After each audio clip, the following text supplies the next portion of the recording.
Chapter 3755. Both parties exchanged their names and left. The remaining person stood still, not intending to leave. Ning Shu asked, "Is there anything else?" That person's face was young and tender. He didn't look like someone who had suffered much. He asked, "How did you build the world of reincarnation?" "I haven't seen anyone build a world of reincarnation. My brother is so powerful, but he couldn't build a world of reincarnation." Ning Shu said, "Your brother? Biological?" That person nodded. "Yes, biological." Ning Shu nodded. He seemed to see another path. Yes, it seemed like they could recommend mission enforcers to enter the organization. If the soul didn't meet the requirements, there would be a way to surpass this standard. She had recommended 2 people before. Actually, she could think of a way to let her 2 brothers enter the organization.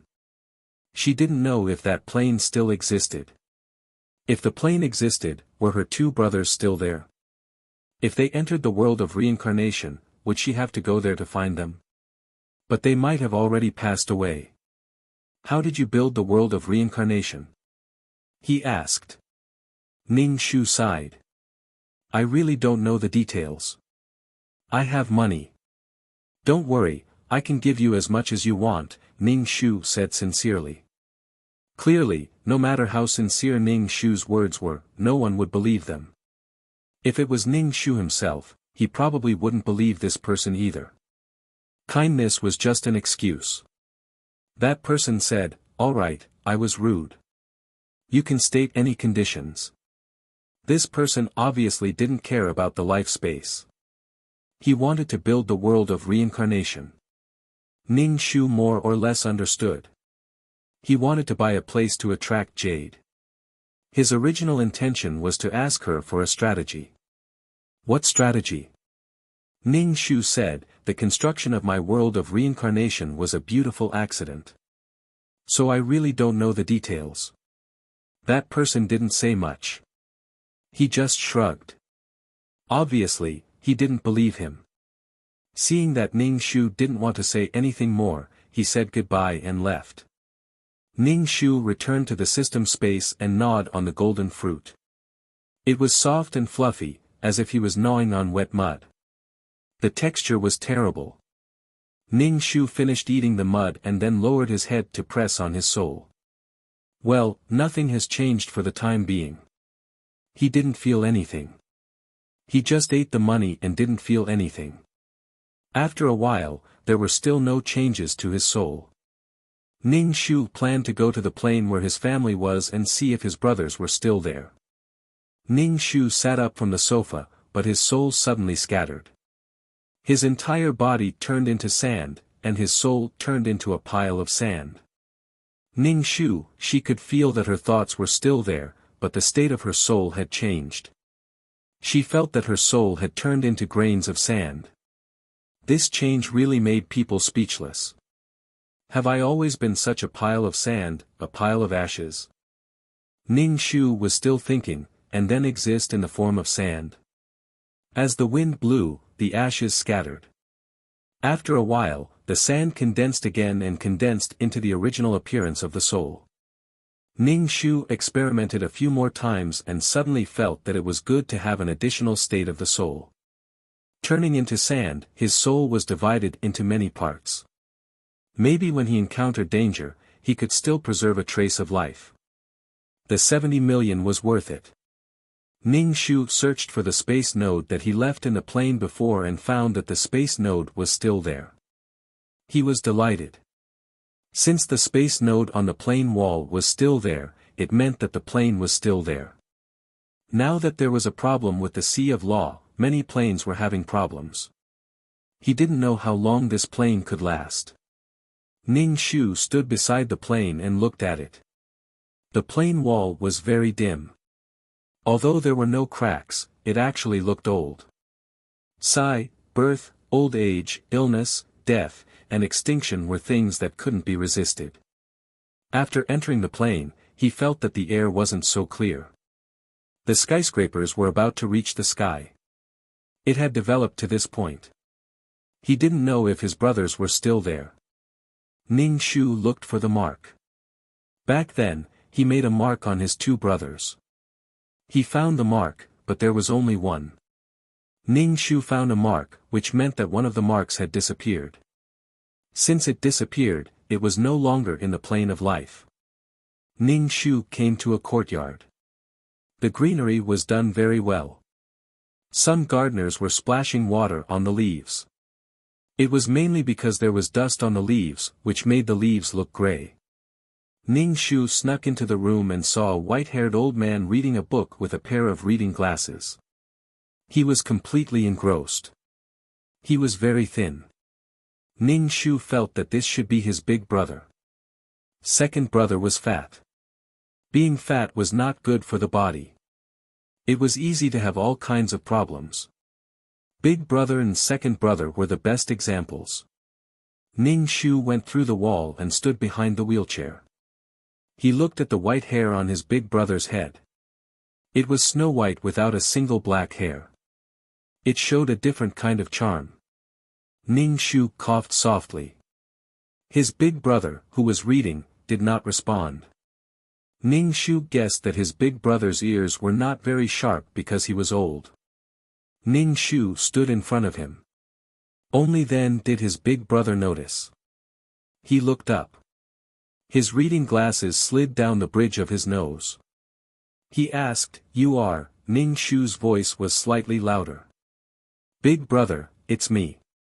His big brother closed the book and asked, "You're back. Your second brother was young and didn't pay attention. He left earlier than me." Ning Shu nodded and said directly, "Big brother is also this old. How can anyone not be old? You, on the other hand, still look like this." Ning Shu touched his face.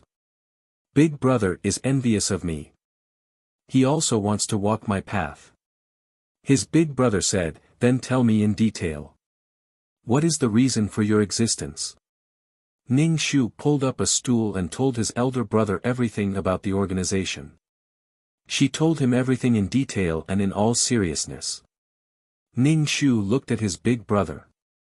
There was a faint light of merit on his body. He probably did something good. His big brother's eyes were a little dim. He looked at Ning Shu and said, "I don't want to. I don't want to live like you. There are many paths in life. This path is actually not a happy one. I don't have much time left.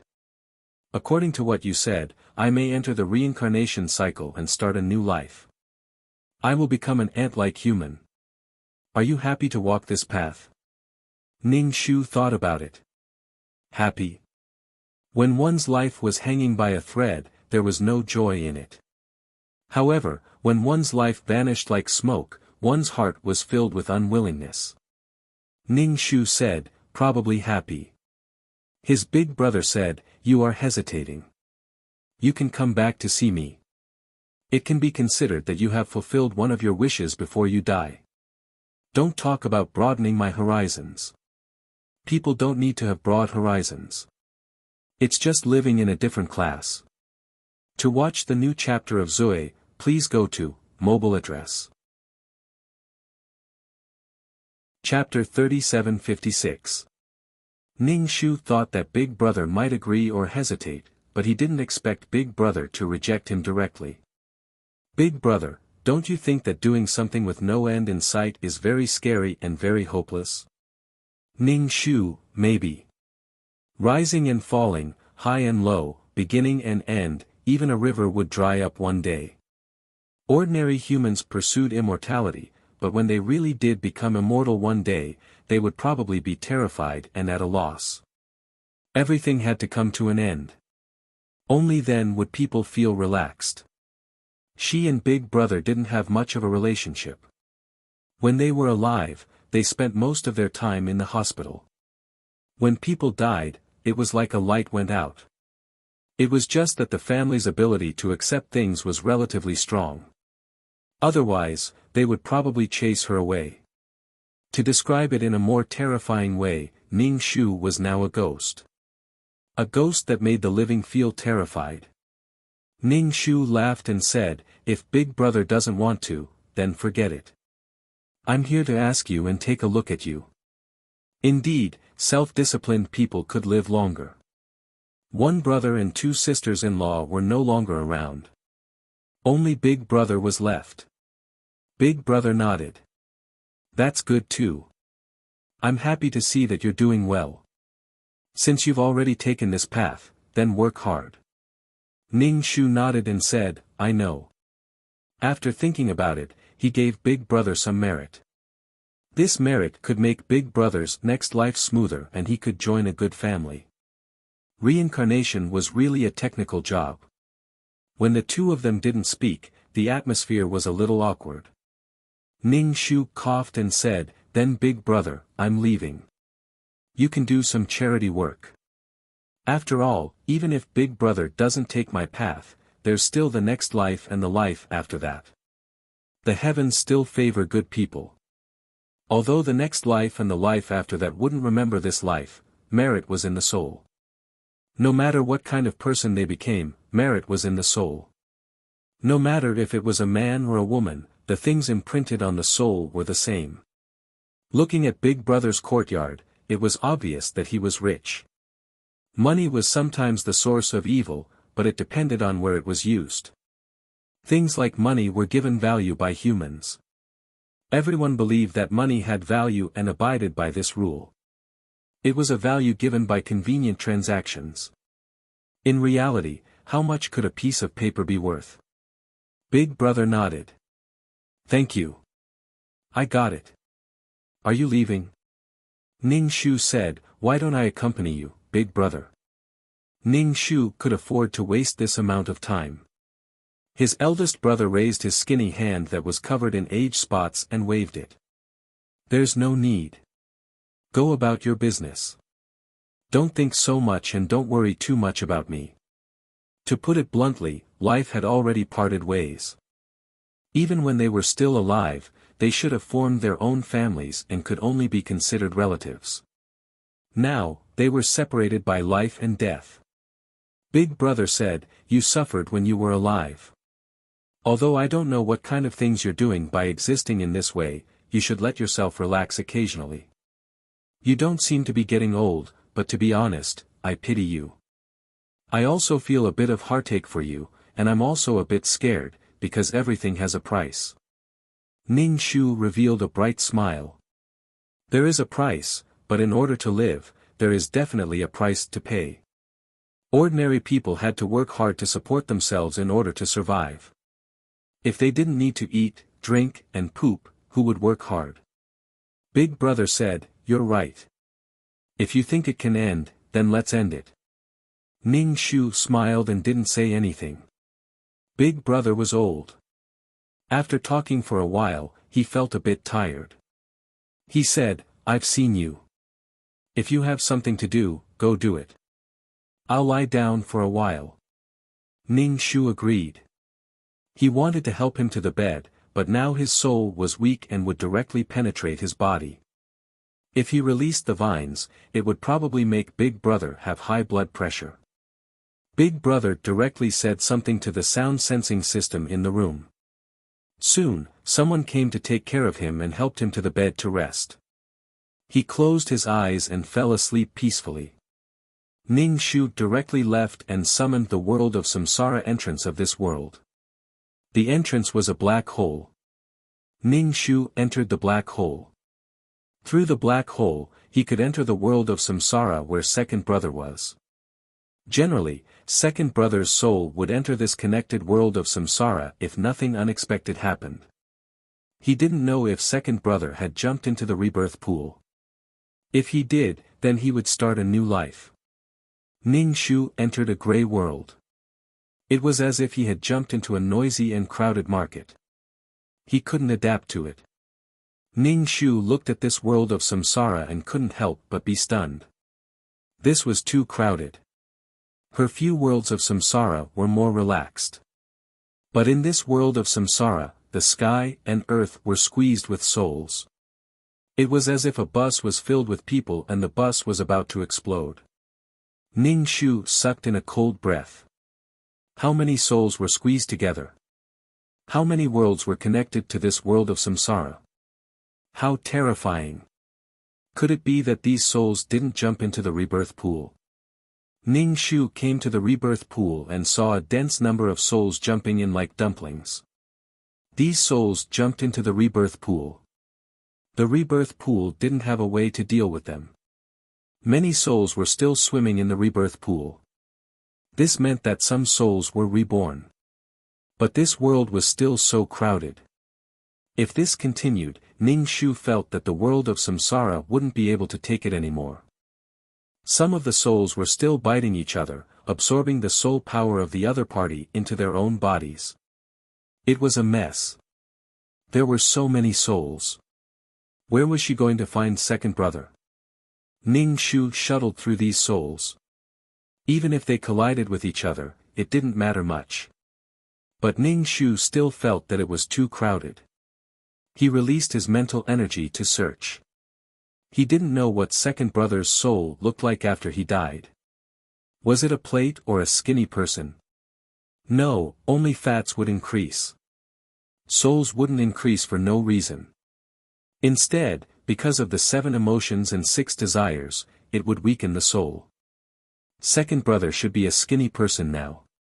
When he was alive, he was a big fat person. After he died, he got his wish to lose weight. If he wasn't so fat, maybe second brother would be like big brother and still be alive. There were souls everywhere. They moved towards the rebirth pool. The closer they were to the rebirth pool, the more crowded it became. Ning Shu felt that purifying so many souls had exceeded its capacity. Sooner or later, the rebirth pool would go on strike. The core of a world of samsara was the rebirth pool. If the rebirth pool lost its function, then the world of samsara would be useless. The rebirth pool in this world didn't even need to create a beautiful mirage. To view the new chapter of Zui, please go to mobile address. Chapter 3757. There was no need to try so hard to attract these souls to jump into the reincarnation pool. If the reincarnation pool could talk, it would probably roar, "Get lost. I can't take it." Ning Shu finally squeezed out of the crowded area around the reincarnation pool. He searched for a long time but still couldn't find his second brother. Did he jump into the reincarnation pool? Ning Shu sat on the black stone and watched the souls come and go. Ning Shu continued to search and met a man who looked like his younger brother. He shuttled among the souls and saw a female soul. He had to go up and take a look. When he saw that it wasn't the person he was looking for, he looked disappointed. Then he went back to searching. Ning Shu walked over and called out tentatively, "Second brother." Mainly because he had never seen his second brother so thin and handsome. He didn't dare to recognize him. The second brother stared at Ning Shu and shook his head. He walked past Ning Shu and started to search again. Ning Shu caught up with him and shouted, "Second brother, I'm Ning Shu." The second brother was a little confused. "Who is Ning Shu?" Ning Shu said, "Do you know who you are?" The second brother said, "I'm me." Ning Shu said, "I'm Ning Shu. You died young because of illness, but your immortal sister." The second brother thought for a while and suddenly realized. "Oh, it's you. You're also in this world. Have you seen your second sister-in-law?" Ning Shu realized that his second brother was looking for his second sister-in-law. He said, "I haven't seen her." The young and handsome second brother sighed. "Alas, I can't find her." Ning Shu said, "Second brother, why do you have to find her?" It was really difficult to find a soul in the world of samsara. Moreover, it was so crowded here. The world of samsara was also very dangerous. These souls often tore each other apart just to strengthen their own souls. Even if he jumped into the rebirth pool and had a portion of his soul power taken away, his soul power would still be stronger and he could be reborn as a higher level creature. If those with weak souls jumped into the rebirth pool, they might end up as worms that lived in the spring and died in the winter. Perhaps second sister-in-law did not jump into the reincarnation pool, but was swallowed by another soul. The second brother said, of course it's to find her and jump into the life pool hand in hand. We'll be together again in the next life. The corners of Ning Shu's mouth twitched. He was actually speechless. If you're still together in the next life, aren't you afraid that her sister-in-law will feed you fat again? Moreover, these two people might be reincarnated as humans. Do you want to have a love that transcends species? Even if they were both humans, what if they were of the same sex? Well, that didn't seem to be a problem. Being of the same sex was probably true love. If second sister-in-law had already jumped into the reincarnation pool, she might have already grown up. The age difference would be very big. And, it seemed like age was not a problem. Gender, age, and nationality weren't a problem. The biggest problem was that they might not even be born in the same world. Clearly, this world of reincarnation wasn't just connected to two worlds. As for which world they would enter, it was completely random. To enter the same world, the probability of two people meeting again was so small that it was almost negligible. It could be called a miracle. The more Ning Shu thought about it, the more spirited his expression became. He said, maybe second sister-in-law has already jumped into the reincarnation pool. That's not it.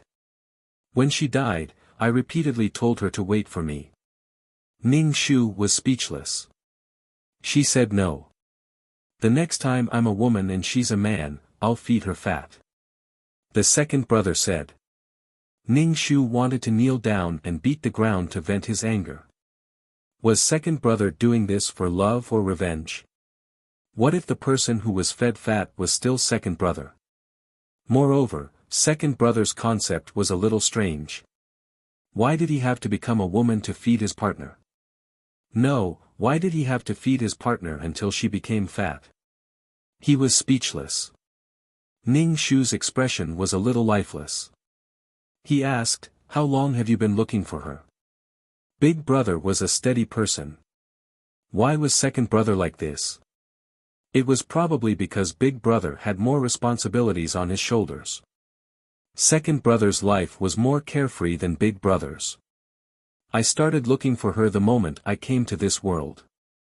Where did she run off to? She's really courting death. The second brother sighed. For some reason, Ning Shu didn't sympathize with him at all. Ning Shu consoled him, second brother, your relationship as husband and wife will probably only last for this lifetime. Don't force it and don't be too stubborn. Otherwise, you won't be able to reincarnate. Who knows, maybe there will be an additional surprise. The reincarnation pool couldn't allow souls with stubborn thoughts to reincarnate. Moreover, from a certain perspective, these stubborn souls were harmful to the world of reincarnation. Those skeletons were stubborn souls that wandered in the world of reincarnation. Most probably, even the abyssal prefect would eat them. Although one or two wouldn't matter, eating too many would cause diarrhea. Ning Shu felt that the abyssal prefect was quite smart. He used the method of creating skeletons to solve the problem of stubborn souls. The damage to the world would be less. Secondly, he nurtured a group of existences to manage the world of reincarnation. Even during a war, he could pull them to the battlefield. It could be said that he was killing several birds with one stone. Unfortunately, the success rate wasn't high. Moreover, the process was too painful. Some souls couldn't take it and dissipated. Souls with strong obsessions would not be able to withstand it, so ordinary souls would be instantly annihilated. Second brother Ning sighed. But we already agreed. Ning Shu didn't want to discuss this topic. He repeated what he asked big brother to second brother. After second brother Ning heard this, he paused for a moment and asked, can you help me find your second sister-in-law? Ning Shu's face was numb. No. Second brother Ning shook his head. Then forget it. I'm working so hard and still can't fulfill my wish. I'm not doing it. Ning Shu had already been rejected once. After being rejected again, his heart was as still as water. Everyone had their own life. This couldn't be forced. Walking the path one didn't like and doing things one didn't like was probably a painful thing. Just like what Big Brother said, there was no end in sight. It was quite despairing. Since second brother wasn't willing to walk the same path as her, Ning Shu felt that he had to kick second brother into the reincarnation pool. He couldn't let him go on like this. Sooner or later, he would become a stubborn soul and be dealt with by others. He would either become a skeleton or be annihilated. He wouldn't be a burden to the world of reincarnation. This kind of stubborn soul was, to some extent, a bug. A negative bug. Although stubborn souls were rare, as humans, they more or less had regrets and stubbornness. Some people weren't obvious, while others were very obvious. Second brother Ning, are you married? Ning Shu, second brother Ning, then do you have a girlfriend? Ning Shu, to watch the new chapter of Zue, please go to, mobile address. Chapter 3758. Ning Shu felt that out of the two brothers in the family, only his second brother's words were especially annoying. Damn it! Ning Shu said, I'm not married, I don't have a partner. Second brother said, oh, do you have a romantic partner? Ning Shu said, don't have one. Second brother slapped his thigh. Then what are you doing every day? You've become prettier now, but you still can't find anyone. I'm working hard, Ning Shu said. Second brother sighed. As he walked, he tugged at the female soul. When he saw that it wasn't the person he was looking for, he immediately looked away. Other than this, don't you have any other entertainment activities? Yes, I have to solve the problem of survival. Then I have to enrich the spiritual world. A sharp sword was hanging above his head. He didn't know when it would fall. It was really frightening. Second brother said, the problem of survival. Actually, everyone has to die. Just because you're going to die sooner or later, you don't fight, don't work, don't live and don't enjoy life. Although you're a soul and can't enjoy the physical body, the spirit is better than the physical body. The spiritual world is the most important thing. You can't give up eating for fear of choking. Find someone to enjoy. Ning Shu was expressionless. I can't just find someone randomly. Randomly find someone to have a spiritual relationship with. I haven't met anyone I like. If he insisted on dragging someone, when the time came, it would cause a mess. It would be intoxicating to be entangled. Some people like to be lively, while others like to be alone. They had different personalities and were colorful. That's true. It takes a long time to adjust your three views. Second brother sighed. Before I met your second sister-in-law, I was a gentleman. After I met your second sister-in-law, I became a wretched fat man. Women change men. I must fatten her up. Ning Shu didn't want to listen. He said, second brother, stop looking. I'm afraid that after a long time, you'll become a stubborn soul and get cleaned up. What if there was a bug? What else could he do? He had to clean it up. The stubborn souls in the world of reincarnation were actually the same as the resentful souls in the living world. It was just that one was in the living world, while the other was in the world of reincarnation. There were task enforcers in the world of living to help to clear it, so the world of samsara would definitely do the same. And as time passed, Ning Shu was afraid that his second brother would become a wandering soul without any consciousness. He would only want to find someone, and he might not even remember who that person was. If you can't reincarnate, how can you look for second sister-in-law? Second brother hesitated for a moment. Why don't I jump in now? But what if your second sister-in-law is still in this world? Ning Shu, what if second sister-in-law has already jumped? Maybe she has already grown up. It wasn't easy for two people to meet each other. They had to twist their necks and look back continuously in order to meet each other in this life. Second brother, I'm so fucking desperate. Second brother, who was squatting on the ground and cowering, was described as weak, helpless, and gluttonous. Ning Shu said, "Second brother, do you want to become a mission enforcer? If you become a mission enforcer, you won't become a bug and you can still find second sister-in-law." Second brother looked at Ning Shu expressionlessly. "Are you my sister?" Ning Shu. "Why am I not your biological sister?" Second brother, "You're pushing me into the fire pit." Ning Shu, meow. Second brother said, "I'm going to become a task enforcer. According to what you said, I have to keep doing tasks. If the quantity and quality of the tasks are not up to standard, I'll be dead. Not to mention looking for your second sister-in-law, I'll disappear into thin air. Even if I didn't look for your second sister-in-law, I wouldn't do this." Second brother said, "With the number of missions, I don't have time to look for your second sister-in-law. Maybe when I'm working, your second sister-in-law has reincarnated many times. Perhaps because of the constant reincarnation, the soul will be constantly consumed, and it won't be able to transform into a human anymore. Will I be able to find a random cat or dog? Not to mention meeting one while doing tasks. That's complete nonsense. It's even more unreliable than looking for someone in this world." Second brother said, "Although I don't know how unlucky you were to be chosen, don't drag me down with you." Ning Shu. Second brother was much more direct than big brother. At least big brother wouldn't say anything about unlucky. Ning Shu muttered softly, "But second brother, I've become stronger." "Oh," second brother said with a puzzled expression. "So?" Ning Shu muttered even more softly, "I'm immortal." Second brother, "And then?"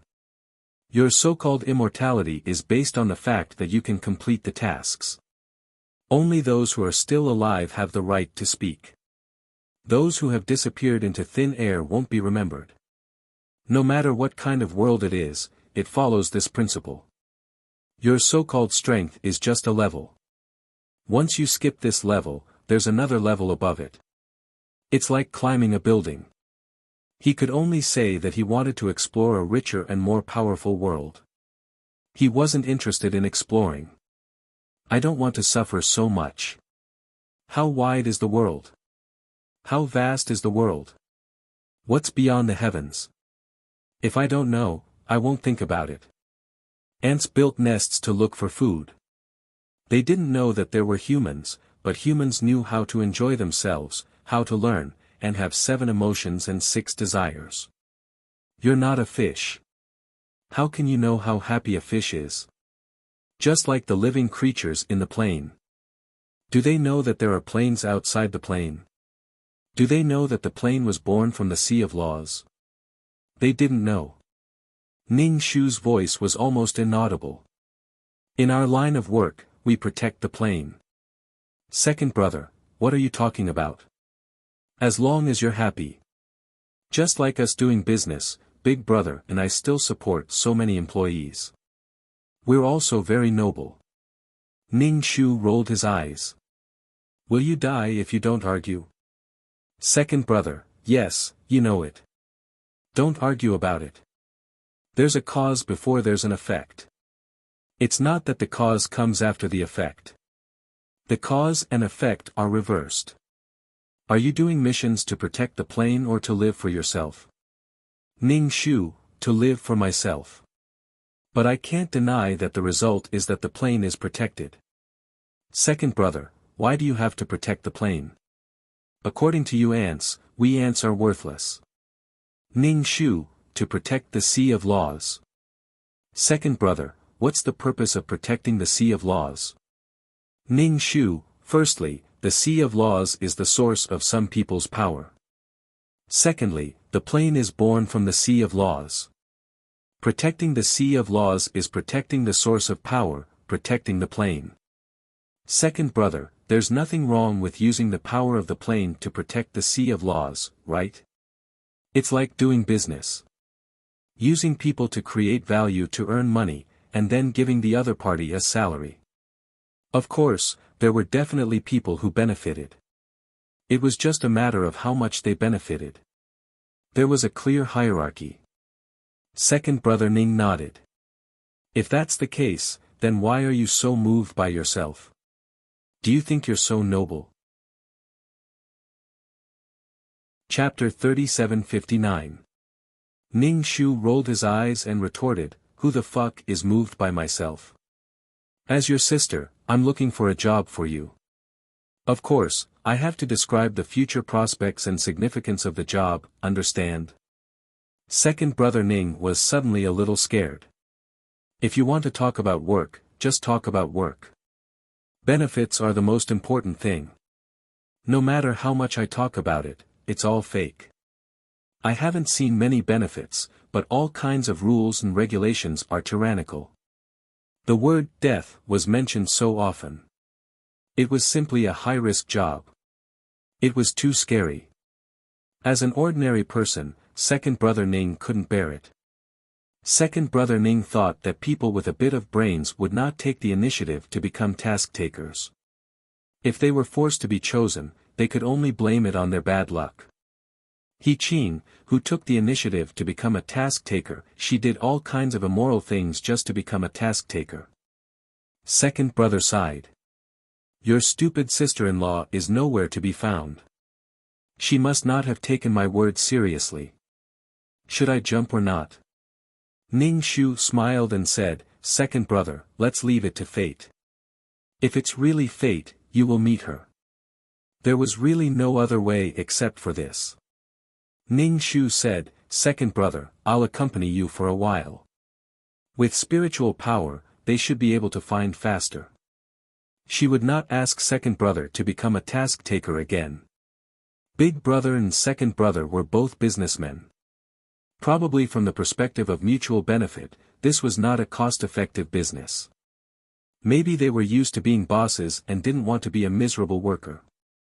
He might as well start a new life. That would be wonderful. Ning Shu felt that second brother Ning was poisonous, which made him feel like he was in a fire pit and was being roasted by fire. Ning Shu helped to find. He was afraid that second brother would keep looking like this and become a negative bug. With spiritual power, Ning Shu's spiritual power could scan a large area. He was not like second brother who ran over to take a look when he saw a similar female soul. Ning Shu pulled second brother and said, "There is no one similar to second sister-in-law in this area.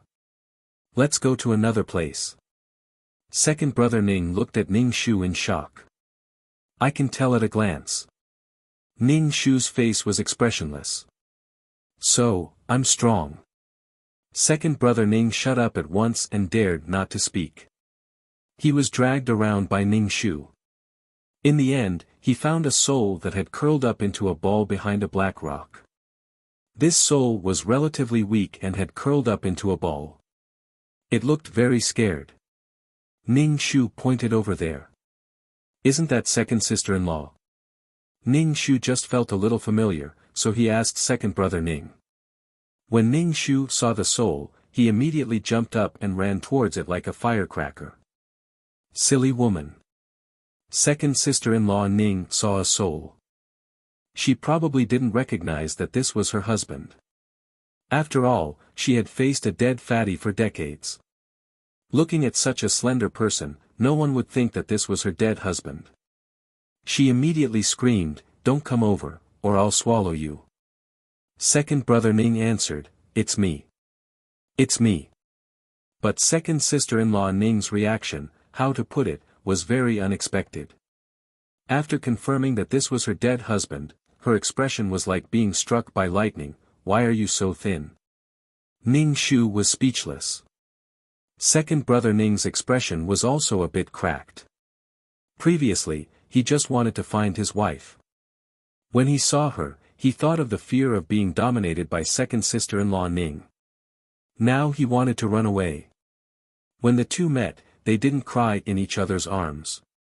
This scene made Ning Shu sigh. Second brother was probably sick from being abused. After finding the person, second brother took second sister-in-law to jump into the reincarnation pool. While walking towards the reincarnation pool, second brother Ning asked Ning Shu with a flattering face, "Little sister, is there anything else that can connect us so that we can be together in the next life? Second sister-in-law Ning was expressionless. Did I say that I want to be with you in the next life? I can't stand you in this life. And in the next life, little sister, don't give me anything. Don't take it out if you have something. Second brother Ning was melancholy. Then what if I find the wrong person? If I marry another woman, won't you be my mistress if you appear again? One by one, Jing Fu appeared above Ning Shu's head. He really wanted to kick each of them directly into the reincarnation pool. Please, you can do whatever you want. Second brother Ning asked seriously, do you have this thing, little sister? Ning Shu frowned. Do you really want this thing? Second brother Ning suddenly became excited. Do you really have this thing? Ning Shu didn't have the strength to complain. The point is not whether you have this thing or not, but whether you want to be together forever. Tied together forever, not with other people or in love with each other. Life was about different paths and different choices. In fact, tied together like this, it was easy to form a resentful couple. It was sad enough to face one person in one's life, but they had to live together forever. Second brother Ning said, why not? And when you're reborn, you'll become a different person. You'll be completely different from this life. Ning Shu said faintly, yes, what if one of them becomes a bad person, but because they're tied together, they can't get rid of it? Set yourself in a box, and if you didn't treat me well in the previous life, maybe I'll treat you badly in the next life. The cycle repeats, and even a good couple will become a resentful couple. What the fuck is this? Speaking of love props, it's not that there are no props for love. It's called strings of affection, which can make the two parties who wear it admire each other. But when they fall in love, they don't know whether it's because of the strings of affection or because they love each other. Ning Shu was almost put on the strings of affection by Zhang Jiasen.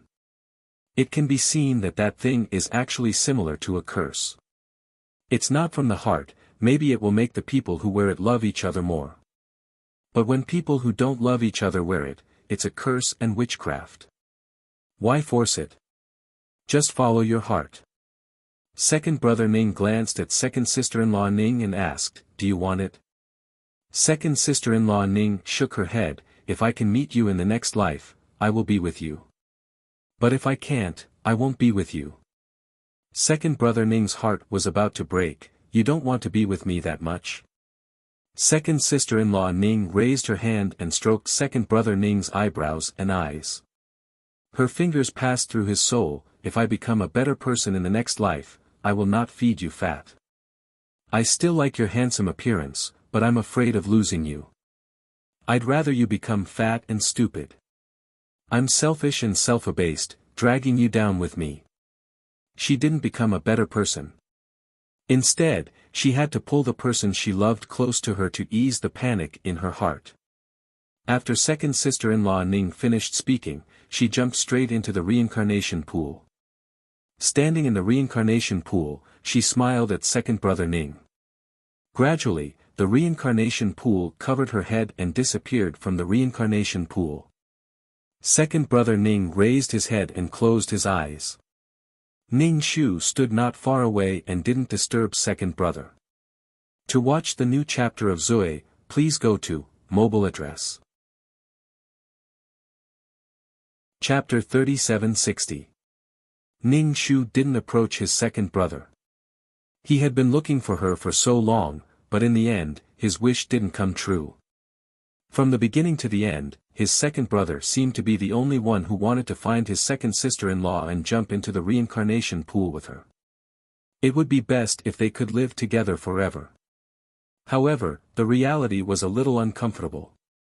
Second brother squeezed out of the crowd and sat on the ground with a sigh. Ning Shu walked over and said, second brother, don't be sad. Second brother, I'm sad. Ning Shu felt that no matter how much he said, it would be easy for him to just stand there and talk, so he shut up.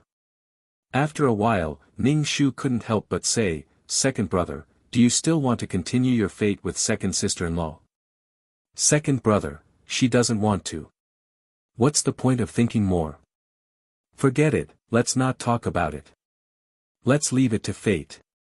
Ning Shu coughed and began to persuade him again. He said, "Second brother, do you want to become a task enforcer?" "Second brother Ning, whether your second sister-in-law exists or not, I won't become a task enforcer. I refuse to join a pyramid scheme." Ning Shu, seeing that second brother Ning really didn't have the slightest interest in becoming a task enforcer, Ning Shu stopped persuading him to avoid being disliked. Ning Shu asked, "Do you want to go to the reincarnation pool?" Second brother Ning nodded. "Yes." Ning Shu sighed and said, "The source is not good. Maybe your reincarnation world is not good either." Second brother Ning said very calmly, "If it's not good, then it's not good. Anyway, if we die together." This was something that couldn't be helped. If the world was destroyed, could one person save the world? The world was definitely going to be destroyed, just like people were definitely going to die. It just depended on when. Second brother Ning, are you crazy? Are you thinking about immortality? If a person knew that he was going to die, he would die in advance. He was going to die anyway. He had never seen someone end their life in advance because they knew they were going to die in the future. Ning Shu said, "I'm not thinking about immortality. It's just the current situation." Second brother Ning, what's the situation? You're so free that you're thinking about the destruction of the world all day. How bored could he be to think about the destruction of the world all day? If it was destruction, everyone would die together. It could only be said that they were fated to die together. Ning Shu felt that second brother Ning was more open-minded about life and death than him. Shrinking the sea of law was actually a problem of a world. If the sea of law perished, she might perish as well, perish along with the sea of law. The matters of the sea of laws were not something she could resolve, just like how a mortal could not prevent the destruction of a world. Life and death could not be reversed. Ning Shu stood up, patted the sand off his butt, and asked, "When are you leaving?" "It doesn't matter if we jump now or later." "Let's jump now." Second brother also stood up, squeezed to the side of the rebirth pool, and directly jumped in. Ning Shu waved his hand. Second brother Ning said, "Don't take life and death too seriously. Ning Shu, you are very timid and live like shit. You still expect to live a long life. I'd rather live for 100 years than live cowardly for 1,000 years. The destruction of the world is death. Everyone will die eventually." Ning Shu waved his hand. Second brother Ning said, "Even if I can only live for a few years or more this time, I will still choose to reincarnate. The length of life is not the main point, the width is the main point." Ning Shu was speechless. "Don't jinx it." As he said that, he flicked a bit of merit on second brother Ning. Second brother Ning said, "You have to face life and death directly, sister." As soon as he said that, second brother Ning's head was submerged. Ning Shu looked at the rebirth pool and decided to wander around this world of reincarnation to look for his parents. However, his parents had probably already gone to reincarnation. The chances of finding them were not high. He would just go with the flow. Ning Shu slowly walked around this world. As expected, he did not find his parents. They had probably already reincarnated. If they were fast, they would have already reincarnated for 2 lifetimes. Ning Shu returned to the system space and was called by Dan Qing to get fragments. "Ning Shu, I can't get all the fragments. I guess I will have to clear many planes this time." Dan Qing said, "After clearing the fragments, I'm afraid you will have to do tasks again." Ning Shu said, "Oh." Dan Qing asked in a low voice, "Do you have any other arrangements? If not, you should do tasks. The number of tasks has increased recently." Ning Shu said, "Oh," helplessly. "The number has increased. Is it because there are more planes with problems, or the number of tasks I have accumulated?" Dan Qing said, "Both." First, every task taker has competed for the number of tasks. Second, you have accumulated a lot. If he was an ordinary task taker, he would probably have been killed by now. If he couldn't even finish the task given, what was the use of having him? Maybe the organization knew that his host had to pick up fragments, deal with star stones, or have other tasks, so they were a little more relaxed. But it didn't mean that these tasks would not be done. Ning Shu saw that the place where the plane collapsed was densely packed with fragments.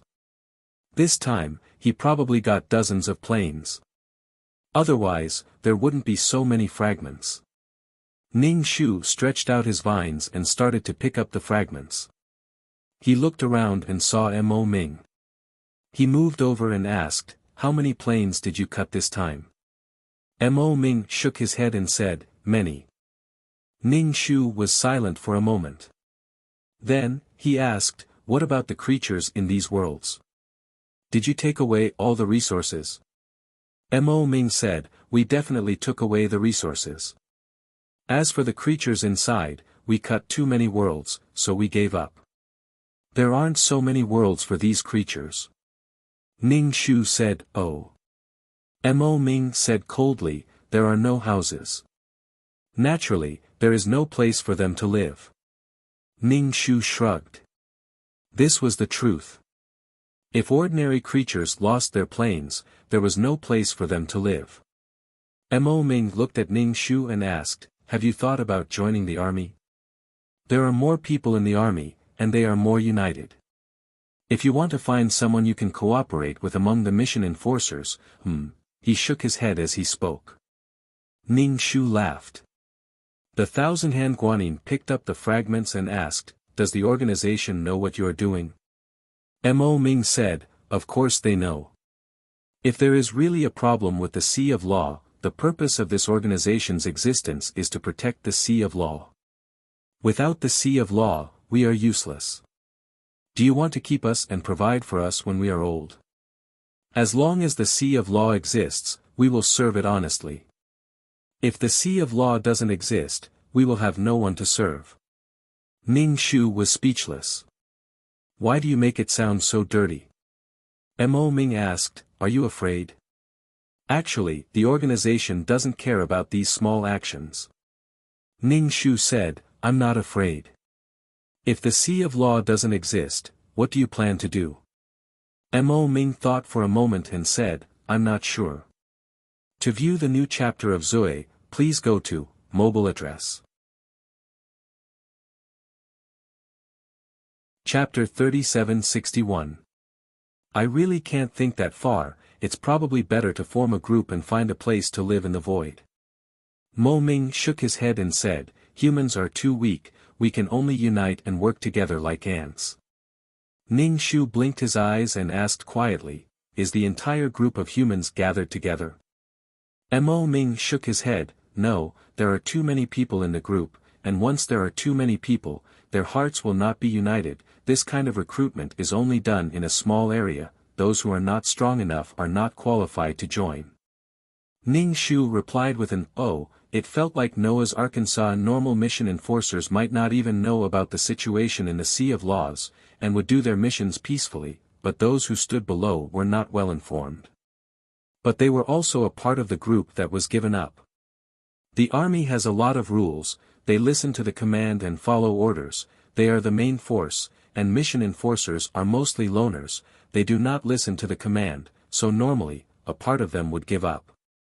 Mo Ming was very realistic. It was like a company disbanded, and a person with a high reputation took away a part of the employees, and this part had to have the strength and capital to start anew.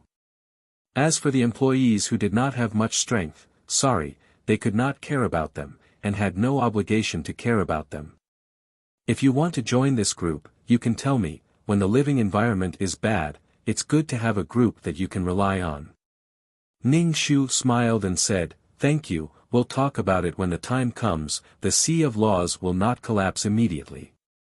Anyway, Ning Shu felt that the people in the Sea of Laws would probably live longer than her. Mo Ming nodded, "It's good to plan early. If you don't want to be restricted, you can choose not to join, but be careful."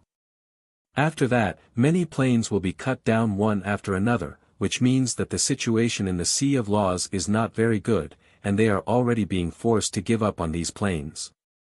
Now is the time to give up on the aging planes. Don't think that you can get lucky, the destruction of the Sea of Laws is inevitable. Ning Shu tied up the bag, Mo Ming took the bag from her hand and handed it to the soldier in charge of the statistics. Ning Shu asked, "May I ask, who is in this group?" Mo Ming said, "They are all self-help groups formed by some of the more powerful people. Once there is a problem with the Sea of Law, void creatures like Uncle Chang, Sang Liang, and Tai Shu will immediately give up on this group. People like us are actually very awkward, we are stronger than normal humans, but weaker than void creatures, the meaning of our existence is to protect the Sea of Law, without the Master, we have no reason to exist. Even if we can survive for a while, everyone will not have the ability to reproduce. Every bit of energy we expend is a bit less. We are just waiting for death. The number of people will only decrease, not increase." Ning Shu understood that if the Sea of Law was no longer there, then the Tai Shu would officially enter a period of weakness, and he would not even be able to protect himself. The people from the organization would no longer care about him. If the company went bankrupt, they still had to keep the employees. Were they going to give the employees a pension? How was that possible? This self-rescue group sounded pretty good. With the addition of the army and a portion of the powerful mission enforcers, they might still stand a chance against the void creatures. Ning Shu asked, "How many people are there now?" Mo Ming said, "There are a lot of people." He frowned, "It's fine if we're alive, but I'm afraid we can't." Ning Shu was surprised and asked, "Why do you think so?" Mo Ming shook his head, "It's nothing, I'm just thinking about it and speculating in my heart. If a person is about to die and has property like pigs, dogs, cows, and sheep, what would you do with it? If there's a next generation, leave it to the next generation. If there's no next generation, kill it and eat it." Burp, Ning Shu burped and looked at Mo Ming with wide eyes. "We're actually just animals raised in captivity. Don't have too many expectations." Mo Ming patted Ning Shu's shoulder and looked at Ning Shu in a daze, "Don't talk about equal lives. You're talking about these things with pigs, dogs, cows, and sheep. The hierarchy of species is there. Even if they look the same as humans, they're actually different." Ning Shu patted his chest, "What you said is a little scary." Mo Ming said, "I'm just preparing for the worst. Maybe the Sea of Laws doesn't exist anymore, and we won't exist anymore. Perishing together with the Sea of Laws is also our mission. Our mission has ended." Ning Shu was speechless. So it wasn't that he didn't have a sense of security, many people didn't have a sense of security either. Ning Shu said embarrassedly, "Maybe I'm thinking too much. Since we're here, let's take it easy." Mo Ming shook his head, "You have to think of the worst-case scenario. If we can survive, it's fine, but if we can't, we can only perish together with the Sea of Laws. And I have to be careful of one thing." Ning Shu said, "What's the matter?" Mo Ming said coldly, "We're here in a group to make a ruckus, and the people in the organization are like emperors, sitting high up and looking down at us." Ning Shu said, "It's quite scary for you to say it like that. It was like a grasshopper jumping around after autumn. I'll just watch you guys make a ruckus." Ning Shu coughed, and extended out more vines to pick up the debris, in case someone said that he was slacking off. Ning Shu said, "Whether it's grasshopper after autumn, or when the time comes, they will let us go. In fact, these are all just our thoughts. These things have not happened yet, and no one knows what will happen in the future. In fact, their living environment was not very good. It was easy to die when doing missions, and it was easy to die when not completing missions. As soldiers, once there was a war or something happened to the plane, it was easy to die. In such a high-pressure environment, it was indeed very tiring sometimes." Ning Shu suddenly realized that they were facing another problem, and that was, if something happened to the Sea of Laws, they would also die along with the Sea of Laws. A Western-style 9 generations death sentence. Ning Shu looked at Mo Ming from the corner of his eyes. You've succeeded in making me panic. Mo Ming laughed. It's fine, think about it yourself. Think about what we are to the organization, and what use we have to the organization. The worst result is that we'll be buried with the Sea of Laws. So many planes have collapsed, and the living beings no longer exist, but we, who were born in the planes, are still alive. No matter how you look at it, it doesn't seem right. It's best if we can live, but if we can't, then we'll be annihilated. For example, right now, many living beings in the planes have been annihilated, and they've been annihilated along with the planes. The difference is that they don't know, and in an instant, they've been annihilated without even feeling any pain. But we know, and we're afraid of the pain and death that's coming. Ning Shu, if that's the case, I'll choose to be like the living beings in the planes, and die without knowing. Ning Shu, why the fuck am I talking to you for no reason? To view the new chapter of Zui, please go to mobile address. Chapter 3762. Ning Shu covered her ears. I'm not listening, I'm not listening, I'm not listening, I'm not listening. Originally, even if something really happened to the Sea of Law, her life would probably be very difficult. But now, it seemed that it would definitely be difficult, and more importantly, she would be treated like a useless piece of trash. Even if the company went bankrupt, the assets and props would be dealt with. Of course, she could not rule out the possibility that Mo Ming was just scaring her to let her know. Ning Shu, I know very well. She could not say that she was thinking too much, she could only say that she was taking precautions, but it was useless, they could not beat her. She could only pray that the ancestor of the Sea of Law could hold on for a while longer. Without the Sea of Law, she would die with the Sea of Law. She could only live as long as she could, it was useless to think so much now. Ning Shu asked Mo Ming, did you let me in through the back door? Actually, I don't have the qualifications to enter your self-help group. She did not even know about such a secretive thing, she could freely choose from the small group, looking for things that were trustworthy. Mo Ming, it's good that you know it in your heart, why are you saying it out loud? This is not called going through the back door, it's called helping each other. Ning Shu nodded. Yes, helping each other. Thinking about it carefully, it was reasonable that those people did not look for her, she was usually alone and did not have much interaction with those people. It was probably because these people did not understand her, and secondly, if they casually recruited people, it might affect the group. It was necessary to be cautious. Ning Shu did not think of joining the group, since she had joined, she had to contribute to the group, this was her duty and responsibility. But Ning Shu would not join this group, she thanked Mo Ming. Mo Ming could have ignored her completely. Saying these things was also a kind of friendship. Mo Ming nodded and said, that's true, when the time comes, we still don't know what will happen, it's useless to think too much.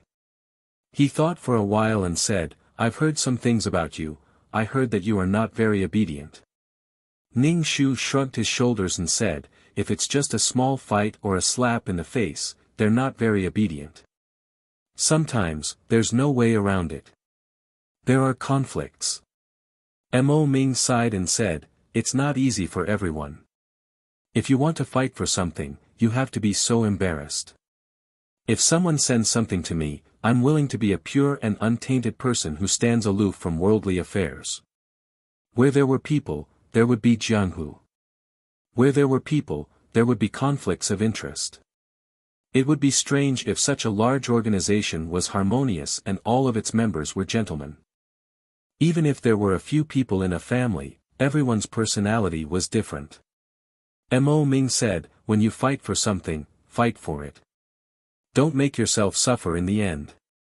That would be putting the cart before the horse.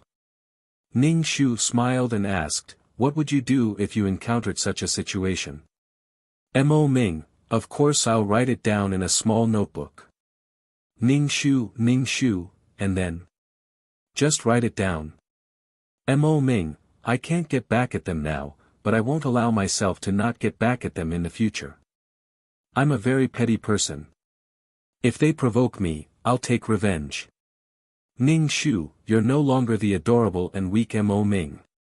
Someone came to call Mo Ming. Mo Ming told Ning Shu that he was busy and left. He even gave Ning Shu a contact number. Obviously, Mo Ming still remembered their encounter. He probably felt that Ning Shu was weak, helpless, and pitiful, so he planned to squeeze him in through the back door. In the future, the sea of law would no longer be a problem for survival. Ning Shu appreciated his kind intentions. As for whether he could enter or not, he would probably have to disappoint Mo Ming. Ning Shu felt that even if they did not die with the sea of law, they would become existences with nothing to do. They could move around in the void, but their strength was not enough. If they hid in a place, what could they do? They had nothing to do. Soul bodies did not need to eat to fill their stomachs. When there were many people, their thoughts would be complicated. Then the collapse of this group would happen sooner or later. After experiencing the high-pressure environment of the organization, to suddenly have nothing to do, the emptiness in one's heart would probably drive one crazy. They were already used to such a life. Even if the environment did not look good, and second brother Ning did not even want to enter, the people inside were used to it. It was the only way to survive. Ning Shu felt that rather than Mo Ming following this group, it would be better to form a team with her. If there were few people, they could talk things out. But if there were many people, they would not have the time to care about what everyone thought. This was not realistic at all. And who among these big shots would be the leader? This group did not seem to have a good future, but it might just be a temporary group. After the early stage, everyone would play their own game. Ning Shu felt that he could reverse the situation and trick Mo Ming to his side. Maybe he could also form a self-help group and recruit 2 or 3 trustworthy companions. He did not intend to find many people. Actually, their lives still needed to beg for the mercy of the organization. Maybe they could survive. Just like slaves in ancient times, depending on the master's intentions, it felt like if the master wanted his subjects to die, they had no choice but to die. After all, the person who ruled them had absolute strength. Ning Shu felt that he had been tricked too deeply. The organization's plan was probably to take the longest path. Building a world could make one immortal, my ass. Then, comprehending the rules and laws could make one valuable. One could not die, my ass. After comprehending the will of death, one might not die, my ass. Death is the wind, always by my side. Ning Shu did not blame the organization, but they did not have longevity. Even Jun Sangliang of the Taishu residence did not have longevity. Ning Shu counted the number of people he knew in his heart. He planned to form an organization and debut in the center. But the people he knew, the man in the Cheongsam was too Buddhist. His strength was stagnant. He drank wine and flirted with women in his own restaurant. As for Mei Ziqing, she was long gone. Liren. He was in his second year of middle school. He was still a tyrant even if he did not have money. But there was Ah Wan. She was pretty, strong, and a good person. This young lady could be considered. As for the others, well, he could not think of them for now. It seemed that he had to get in touch with more people and understand them. Perhaps he could find like-minded people. Ziyu could not close her eyes. Ning Shu did not intend to make himself suffer and insisted on socializing. Previously, he was busy doing missions and doing things. After all, he was no longer alive. How could he have time to socialize? Small mission takers could not come into contact with any powerful people. It was better to do missions than to socialize. With this time, he might as well go for a stroll in the void and find something to sweeten his mouth. Or he might as well find something to change his physique. If not, he might as well draw a map. To view the new chapter of Zui, please go to mobile address. Chapter 3763. Although the Emperor Granary was a scam, if she could find it, she would not reject it. Then, she would look for other things that could change her physique. This kind of soul was too fragile and could not withstand it. This was a hard wound. I wonder if the void creatures have souls. Ning Shu suddenly felt a little curious. After the creatures in the void died, did their souls have to enter a special place? Just like how the world of living corresponded to the world of reincarnation. However, he still felt that the void creatures were different from ordinary creatures. Maybe they could not be reincarnated at all. After all, the void creatures lived for a long time. If they could reincarnate and live for a long time, it would be too unique. It was as if they were being punished and turned into energy to return to the void. When Fa Tian came back, he would ask Fa Tian. Ning Shu picked up some unknown fragments and returned to the system space to do missions. When he saw Fa Tian and Little Mouse, he immediately asked, "Why are you back?" Fa Tian's expression was a little unnatural, but he still said, "It's the holidays, so I came back to take a look." Ning Shu asked with interest, "How's the Holy Land?" Little Mouse, "Very generous." Fa Tian's expression was a little complicated. "It's okay." Ning Shu, "Then when are you going back? What did you learn?" Fa Tian, "In a few days, I'll go back." "What did I learn?" "Release my nature." Ning Shu, "What? What the hell was release nature?" He understood, but he did not understand this consciousness. The education of the void was really high-end. Ning Shu asked, "Do you void creatures have souls? Is there a next life?" Fa Tian shook his head. "No, it shouldn't be called a soul, but a consciousness. If the consciousness doesn't exist, then it doesn't exist. Then the body will be annihilated. Of course, the weakening of the body will also affect the weakening of the consciousness. You humans have a short lifespan. Those with strong souls can reincarnate 10 times, which is thousands of years. We only have one life, so there's no difference." Ning Shu shrugged. After reincarnating, it was equivalent to being a different person and starting over. "I wonder if I can enter the Holy Land to take a look." Ning Shu sighed. Most likely, he wouldn't be able to enter. Fa Tian's expression was very numb. He changed the topic and said, "I finished my jerky." Ning Shu said, "You've already finished such a big bird. How long has it been since you left? Wasn't this too fast?" Little Mouse said, "Fa Tian is the child of wealth in the cub shelter.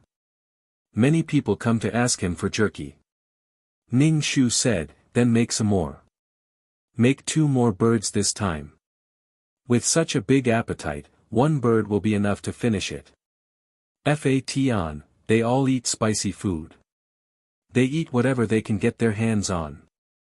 They still came back to ask for more after he asked for it once, but some of them were exchanging things with him. Fa Tian took out the mess in space. "This is all the things I exchanged. See if there's anything you need." Ning Shu, "I exchanged them with jerky. They're not bad." Ning Shu poured out the things inside. There were all kinds of things, metals, dried fruits, and jerky. However, the jerky was black and he didn't know what kind of meat it was. There was also a strong fishy smell.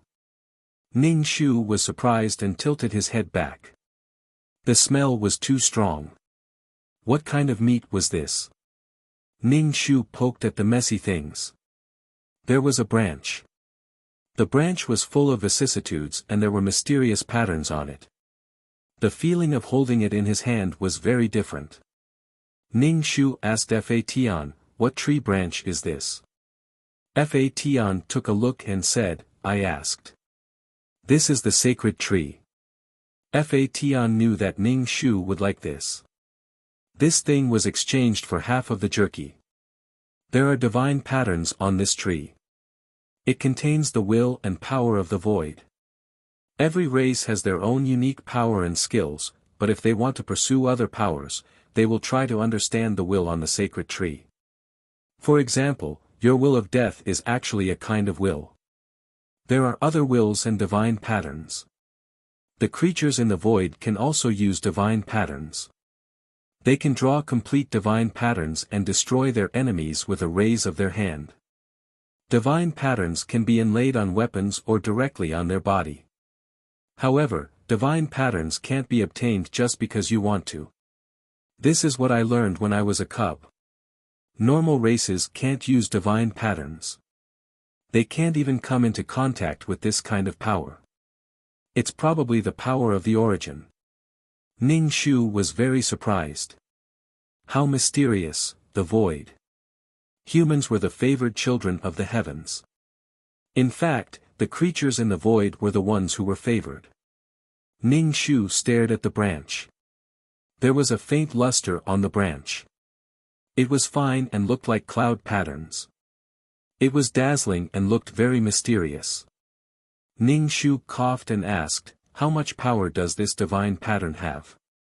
Fa Tian was silent for a while and said, "If it's a destructive divine pattern, the soul of your organization can be destroyed instantly. Especially the weak ones, they will be destroyed instantly.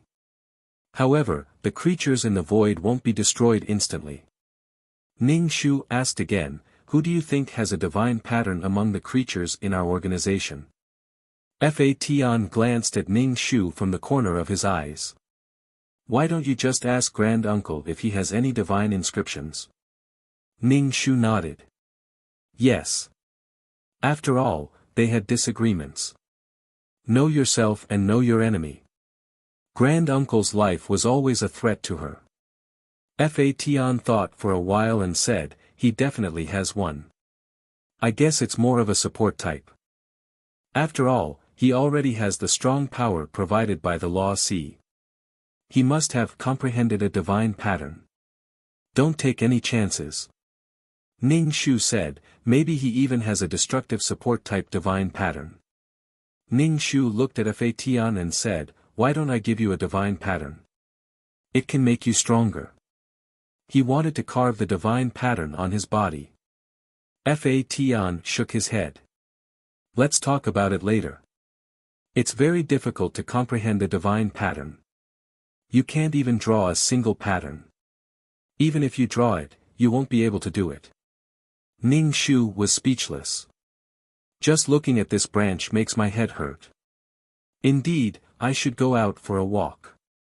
Now that Fa Tian went to the sacred land, he knew so many things. "I want to go too." Ning Shu solemnly put away the branch and asked, "What divine pattern is this?" "I don't know. I haven't comprehended it yet. No one knows what this divine pattern is used for. A different pattern might cause the divine pattern to have different effects. The more complete the divine pattern, the more powerful it is." Ning Shu thought. "Can I use the divine pattern to change my constitution?" The divine pattern is a kind of power, but it can't turn a pig into a person. You should think of another way.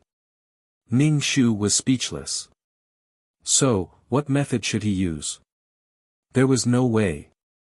He couldn't even find the direction to work hard. It was worrying.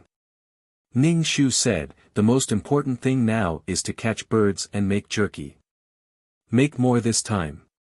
To view the new chapter of ZUI, please go to mobile address. Chapter 3765. In order to go to the Holy Land as soon as possible, Ning Shu sped up the work in his hands and made the jerky as soon as possible. Ning Shu asked Little Mouse to take out the baby in its stomach and help. "Little Mouse, this also needs energy, okay?" Ning Shu looked at it silently. "Okay." Little Mouse released the subordinates that had split from before and helped to deal with it. After these things were done, they still had to deal with some dirty things. This should be able to last a little longer. Ning Shu felt that his whole body was spicy. Fatan wasn't sure. Probably. It's worth it to use jerky to exchange for something. After packing up and washing away the smell on his body, Ning Shu said, then let's go to the Holy Land now. The moving Holy Land. This time, they didn't know where it was. Little Mouse asked, what about me? I'm going to find Li Wen. Can you wait? Ning Shu, you go and see Li Wen. We'll go to the Holy Land. Little Mouse, then, I want to go too. Next time, I'll go and see Li Wen. Ning Shu, you're not the little mouse of the past. Li Wen was clearly more important. In the past, he was thinking about Li Wen. Now, in order to go to the Holy Land, he didn't want to see Li Wen. Ning Shu felt that little mouse was starting to have his own life. In the past, he could only be by Li Wen's side and didn't know anyone else. Now that he knew one or two people and could go to the Holy Land, Li Wen's weight in his heart was not as heavy as before. On the way to the Holy Land, he also found some fruits.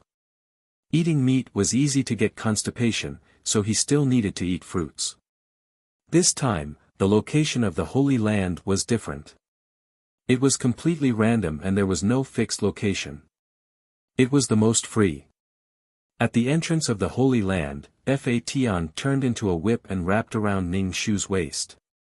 Little Mouse jumped onto Ning Shu's shoulder. Ning Shu took the wooden token and marked the spatial node on the spot so that he could find the way back. He took the wooden tablet and entered the Holy Land. Although it was called a Holy Land, it was actually very simple and primitive. However, these low stone houses were built with stones, and some of the stones even had some lines on them. Fatan turned into his human form and held Ning Shu's hand. Ning Shu looked at the veined patterns on the stone. The veined patterns were very deep and very thin. He didn't know what kind of tool was used to carve them. He asked, are these veined patterns divine runes? Otherwise, why would it be engraved on it? Fatan glanced at it. It's a divine rune. It's a reinforcement. No matter how big the tremor is, it won't cause the house to collapse. Ning Shu thought for a moment and said, if we put these runes on a plane, wouldn't it be able to strengthen it? It could strengthen the plane. The more he thought about it, the happier he felt. Fatan shook his head and said, the plane is between life and non-life. I'm afraid it can't be strengthened. Also, I don't know what kind of damage it will do to the plane. The house is a dead object. Even if there's force acting on it, it won't have any effect. However, the plane is different. Ning Shu thought about it and agreed. If it was possible, Taishu Sang Liang and the others would probably put a divine rune on every plane. Let's go to the shop, Ning Shu said. Fatan didn't know what to say. You have to be prepared. Ning Shu, okay. Fatan brought Ning Shu to the commercial street. Although it was called a commercial street, it was actually quite messy. The stalls were squeezed halfway down the road, and there was only a very narrow path in the middle for people to walk. There were all kinds of things on the stalls. Anyway, they were all in a mess. As for the stall owners, they were very leisurely and carefree. It was as if they didn't want to buy it. There were a lot of things that were black and green. Anyway, it was impossible to tell what they were. As humans, they all liked to buy things that were better packaged and looked better. They really couldn't arouse the desire to buy these things. However, because of Ning Shu's existence, many people stared at Ning Shu. It felt like a pig had appeared on the street. They couldn't help but stare at the pig. It was very eye-catching. Some people even whispered witty things to each other. Ning Shu, pretending not to see these people's gazes, Ning Shu stood at a stall and looked at the things on the stall. He couldn't bear to look at them. Those who didn't have OCD were forced to come. They really wanted to help him sort out these things. Ning Shu asked the stall owner, is there anything that can change my physique? No, what do you want to change into? The stall owner asked. Ning Shu, not to change into anything, but to change my soul a little. The stall owner said without thinking, there is no such thing. Go elsewhere and ask. Then, he ignored Ning Shu. Ning Shu left the stall and vaguely heard the stall owner say to the stall owner next door, change physique. Even a pig wants to change into one. A pig is a pig and a human is a human. This can't be changed. Fa Tian frowned and turned to look at the stall owner. He stared at him unkindly. Ning Shu tugged at him and said, let's go. Little Mouse said, it's indeed inappropriate for a weak soul like you to appear here. He didn't know how many levels lower he was. He wasn't a void creature, but a creature that lived in a small plane. To these void creatures, they could destroy a plane with a wave of their hand. Moreover, he was a weak creature that lived in a plane. Ning Shu said, they can say whatever they want. Let's go somewhere else. Fa Tian asked, do you want to eat something? Ning Shu, I'm really curious. What do void creatures eat? Fa Tian touched the meson space around his neck and said, we have to eat something cheaper. We can't eat anything else. There aren't many energy bodies left. Ning Shu, I'm just looking. I'm not eating. He thought that the restaurant would be more luxurious, but it turned out to be a low stone house. Many tables were placed in the open air. They sat on the ground and some food was placed on the stone table. Ning Shu sniffed and smelled something very fragrant. The fragrance was very strong and very tempting. It was so fragrant. Ning Shu's stomach was full of hunger. Ning Shu saw Tai Shu and Sang Liang sitting on the ground and eating slowly. These two actually came to the Holy Land to have a good meal. He was very suspicious. Ning Shu walked over and glanced at the food on the stone table. In a large stone bowl, there was a white soup with a strong fragrance and some very white meat. He didn't know what kind of meat it was. Ning Shu greeted, what a coincidence. You guys are eating too. The silver-haired man said, why are you here? Ning Shu, I've always admired the Holy Land, so I came. He finally entered the city and found that he couldn't even afford a bowl of soup. It was too fragrant. To view the new chapter of Zoe, please go to mobile address. Chapter 3766. Ning Shu was drooling a little. If Tai Shu and the others were polite, Ning Shu would be embarrassed to sit down and have a taste. But who were Tai Shu and Sang Liang? They didn't care about human relationships and didn't know how to be polite.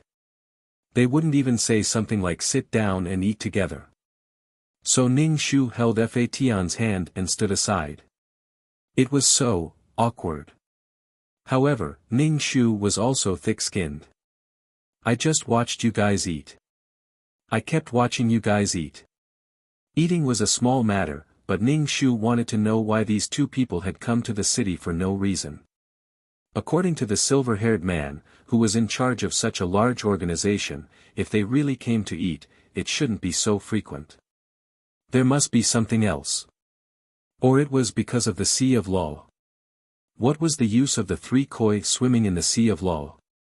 Ning Shu thought about it and asked directly, why are you here? The silver-haired man and Tai Shu ignored Ning Shu. Obviously, they didn't intend to tell Ning Shu. After all, there were some things that she shouldn't know and interfere with. In other words, she wasn't qualified. If they didn't tell her, she didn't bother to ask. She just asked casually without expecting an answer. Ning Shu glanced at the meat soup on the stone table. She was a little hungry, but still held Fa Tian's hand and walked away. Fa Tian said, why don't we order a bowl and let each of us have a taste? Ning Shu shook her head. Forget it.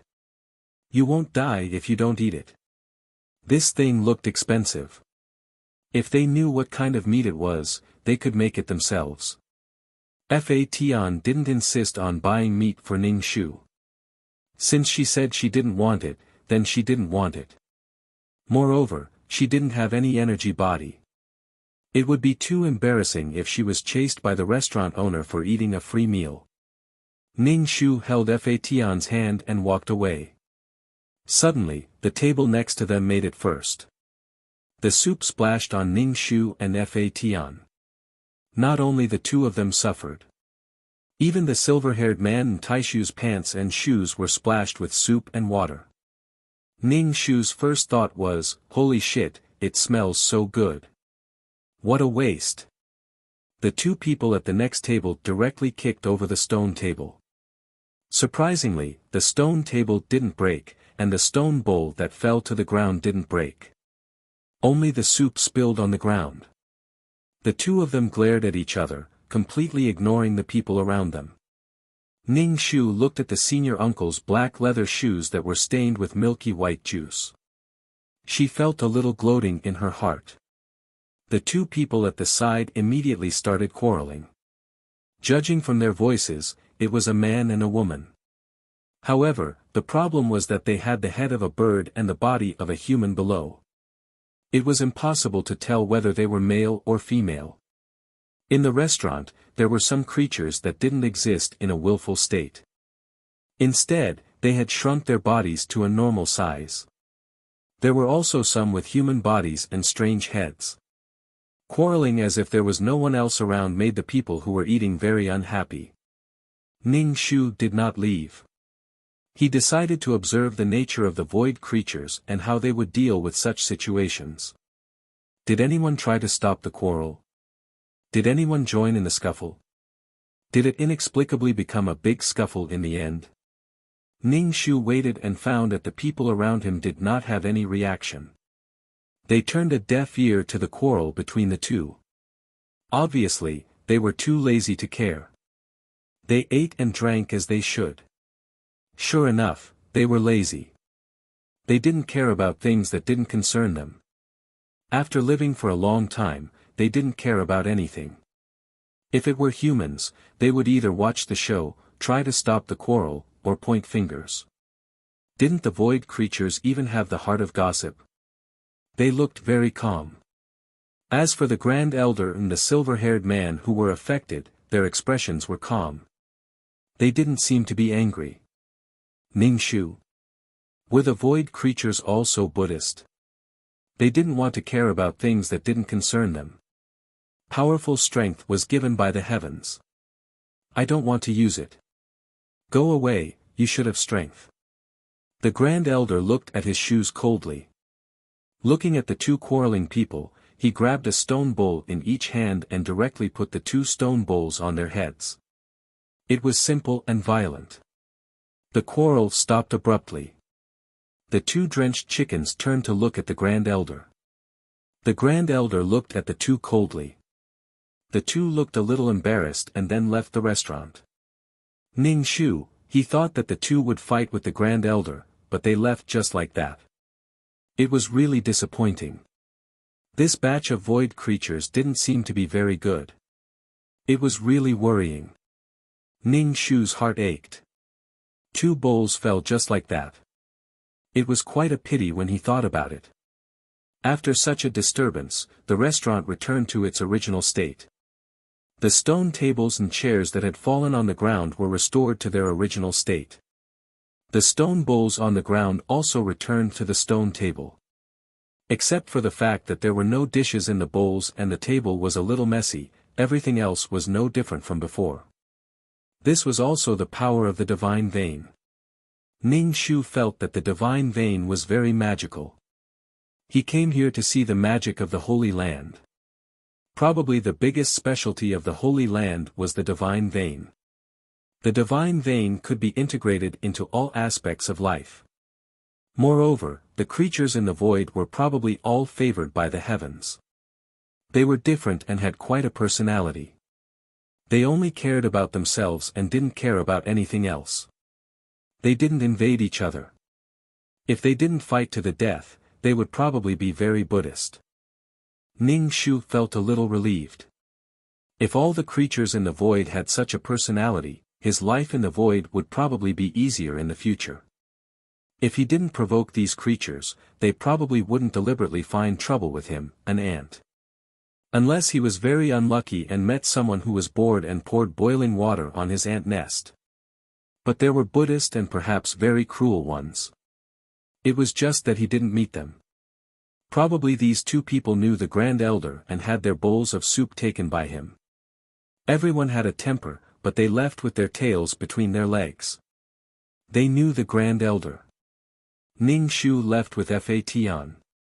Walking on the dirt road, Ning Shu asked, "What was that divine vein just now? It could make a messy table and chair tidy again and not messy." Fa Tian scratched his head. "I don't know. I don't know how to explain it to you. It's probably something that has an initial state. Even if it's messed up, it will still maintain its initial state under the effect of the divine vein. That's why I saw your situation. If I have to make an analogy, it's probably like a spring. No matter if it's compressed or stretched, it will always return to its original state. But if you break the spring, then it won't work. If the table and chair are broken, then there's definitely no other way. There's more than one divine vein on it. There's definitely a reinforcement divine vein." Ning Shu nodded. Divine veins were really good things. They could be used in all aspects of life. Humans developed technology and used tools. The creatures in the void also knew how to use divine veins. Ning Shu felt that learning divine veins was better than learning how to make tools. From now on, learning divine veins would be his main learning task. Ning Shu looked at Fa Tian and asked, "Can you accept me in the nursery of cubs?" Chapter 3767. If he entered the nursery, he might even be able to learn some divine inscriptions. Even if he couldn't learn them, as the divine inscriptions were a secret of the Saint Lands, he would still be able to understand many things. It could let her understand the nature of the creatures in the void a little. If she didn't reach that level, she couldn't understand the situation at all. Just like how ants understood the emotional communication between humans, the changes in human history, and the communication and conflicts between countries. She didn't know at all. Ning Shu could only understand some things on the surface. The two quarreling people didn't fight with Grand Uncle, probably because Grand Uncle's strength was there. If they were evenly matched, it wouldn't have ended so easily. And it would have been an insulting action. Strength was really a good thing, but he didn't have it. Those who could enter the sacred land were probably screened, and violent and troublesome races probably couldn't enter. And they probably had to have a certain level of strength. Little Mouse snorted. "You want to go to the cubs to learn the sacred runes. It feels as strange as a pig wanting to learn to draw." It felt quite strange to be of a different species. Ning Shu said lightly, "My pig's drawing is definitely better than yours. You're worse than a pig." The racial difference was there. Little Mouse rolled its eyes. "Then you're also a pig." Ning Shu, "Then I'm also an exquisite pig. Don't forget, Li Wen is also a pig." "Little rat, in my heart, Pig Li Wen is different from a pig like you." Li Wen was equal in Little Mouse's heart. Even if they weren't equal, the gap wasn't very big. But Ning Shu was just a pure pig, and other humans were plankton, not worth looking at. "You're already flattering yourself by being a pig." Fa Tian seriously considered the possibility of Ning Shu entering the cubs.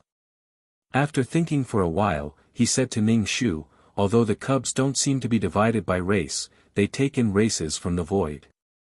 The races in the void were also divided into high and low, strong and weak, but they were indeed void races. Little Mouse said directly, "Do you still need to think about it?" "It's impossible. Don't think about it." Ning Shu looked at the little mouse coldly. "You don't have to follow Fa Tian anymore.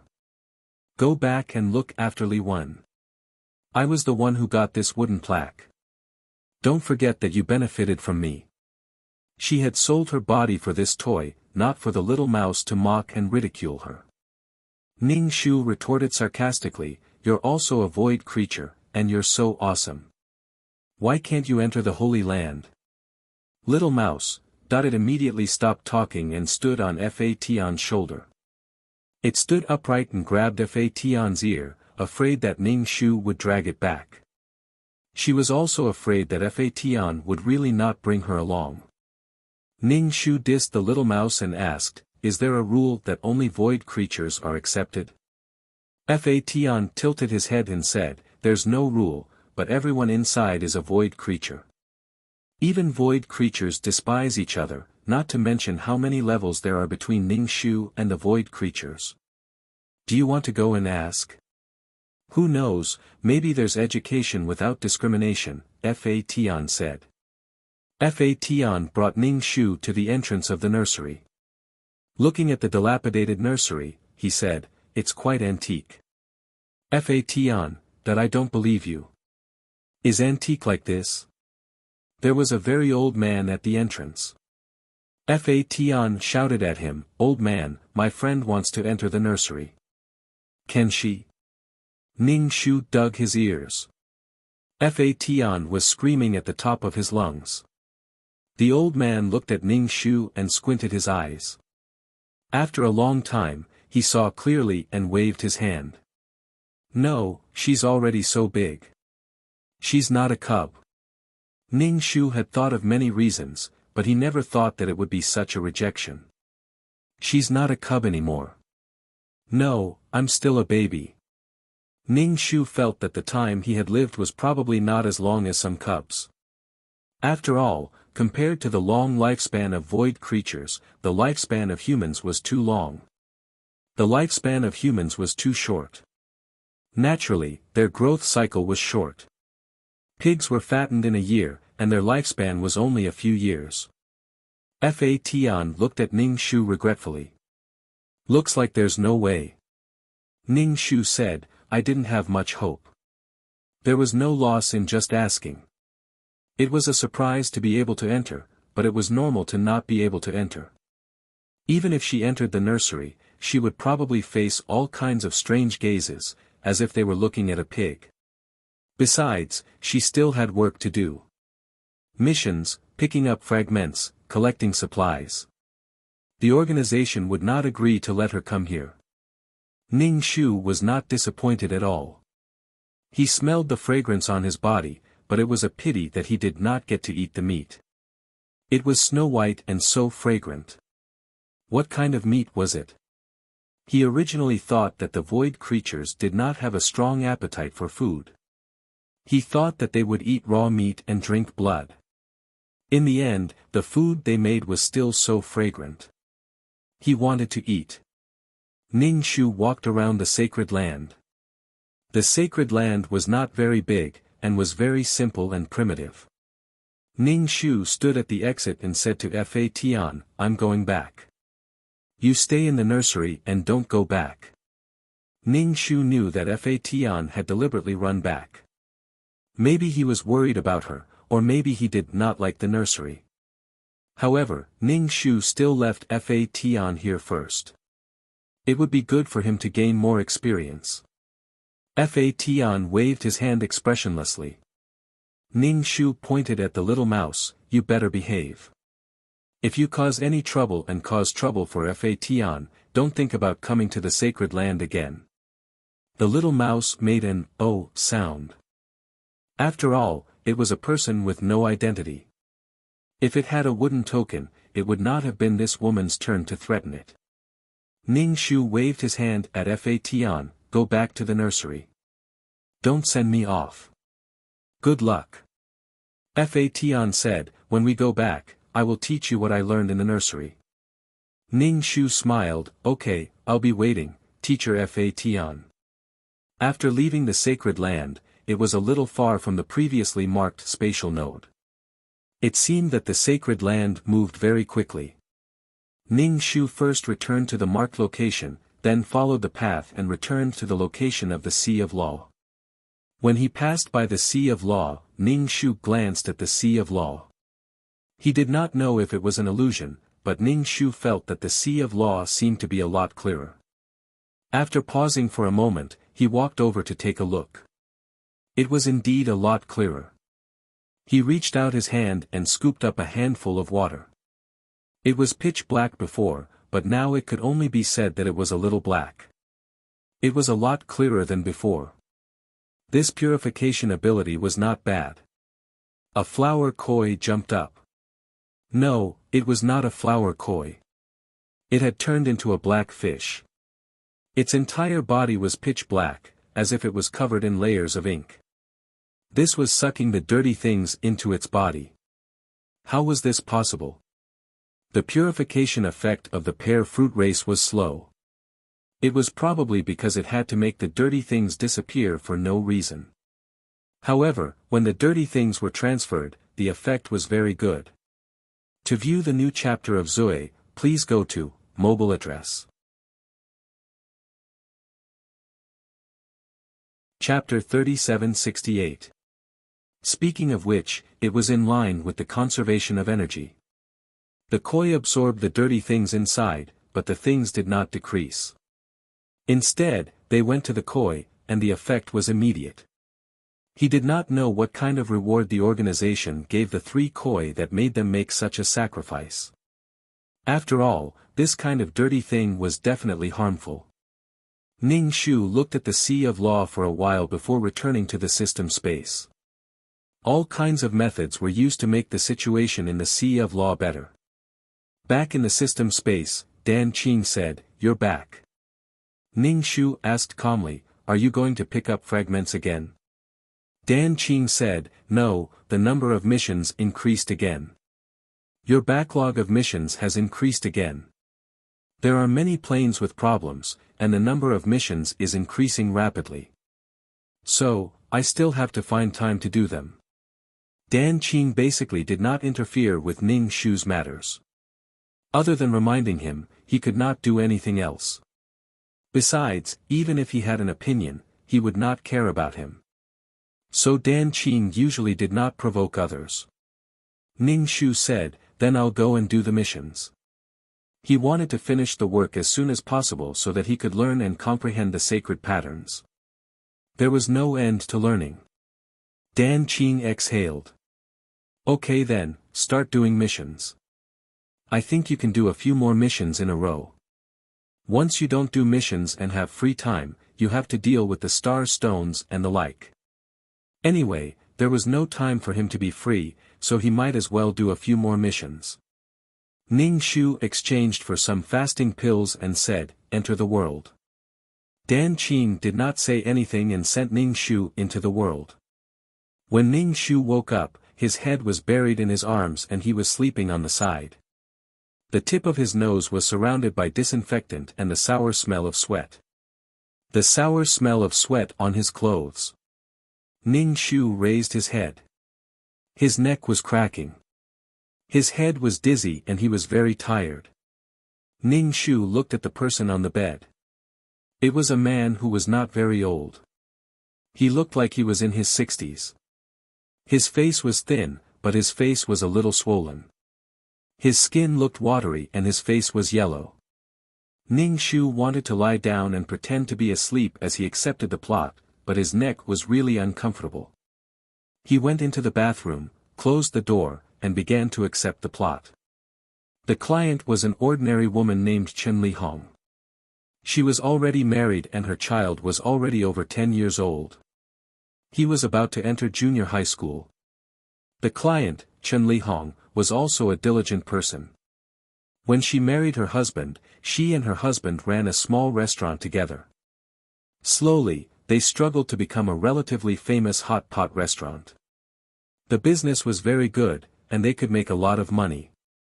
The client wasn't considered a serious sibling demon, but among the children of the Chen family, the client had a better life. As parents, they always wanted those who were doing well to subsidize those who were not. Even if they were already part of the Chen family, they were still children of the Chen family. The client would also use some things to keep their parents' mouths shut, losing some things in exchange for some peace and quiet. He probably thought that other people's money came from nowhere. The biggest problem was Father Chen's kidney disease. He had always had a little nephritis, but as he got older, it developed into uremia. Uremia wasn't an independent disease, but a clinical syndrome common to all kinds of advanced kidney diseases. It was swollen, and the body couldn't effectively excrete impurities, implicating all the organs. Father Chen's situation was more serious. There was no way to do kidney dialysis. He probably needed a kidney transplant. He had been in the hospital for a long time. As for the medical expenses, everyone would pay, but after a long time, the medical expenses would become a burden. The brothers and sisters, 3 daughters and 1 son, all agreed to the treatment. But the problem was, what about the money? Madame Chen was very dissatisfied with this. Not only did she want to treat her husband, if a kidney transplant could solve the problem at the root, then so be it. But a kidney transplant didn't mean a kidney was enough. Unfortunately for this family, no one was a match. But for the 4 children, this was probably a good thing. If nothing unexpected happened, if someone was a match, they would definitely fork out a kidney for Father Chen. Whether they were willing or not, it didn't matter. They just had to wait for a suitable kidney source, provided that Father Chen's health was good enough for him to undergo surgery. Father Chen's situation really wasn't good. If they delayed until a kidney source appeared, the maintenance and treatment would definitely cost money. When Madame Chen treated him, the family's money would have to be taken out, and the 3 married daughters would have to give the family a fixed amount of money. But after a long time, they would find all kinds of excuses to refuse, crying that the family didn't have money. Madame Chen scolded her children, saying that they were unfilial brats. Without your father, you wouldn't be here. Without your father, you wouldn't have grown up. Don't think that just because your daughters are married, you're part of someone else's family. Without your father, do you think you'll have a good life? You're bullied at home. Without your father, see how your in-laws bully you. Each and every one of you is so selfish that you only care about your own family and don't care about your father. If something happens to your father and he really passes away, this family will be ruined. Each and every one of you is black-hearted and selfish. In any case, nothing can happen to your father. It's not like they want your lives. If you can't even be filial, can you still be considered human? The children's faces and ears turned red at her words. In the hospital, the doctors, nurses, and the patient's family members all watched and listened. If they didn't treat him, the whole hospital would probably think that they were unfilial. Treat, treat, treat. Whoever didn't treat him was a bastard. Actually, Madame Chen also knew that her 2 daughters-in-laws weren't very well off. As for her own children, she raised them by her side and knew them well, and they still had to get married and have children. Her second daughter's family was the best, and customers came to the hot pot restaurant like clouds. If you ate hot pot, you definitely had to bring your family with you, not eat alone. Compared with other food, there was a lot more. Furthermore, her second son-in-law's family had bought a house and a car. There were more than 20 employees in the restaurant, and he could be considered a boss. Without her parents, who had given birth to Chen Lihong and raised her, she wouldn't be where she was today, living in a big house and driving a small car. Without her parents, Chen Lihong wouldn't be where she was today. Although Chen Lihong and her husband had fought hard for these things, without her parents, would there be Chen Lihong? Actually, Madame Chen's core philosophy was that Father Chen didn't just live for himself, but also for the family.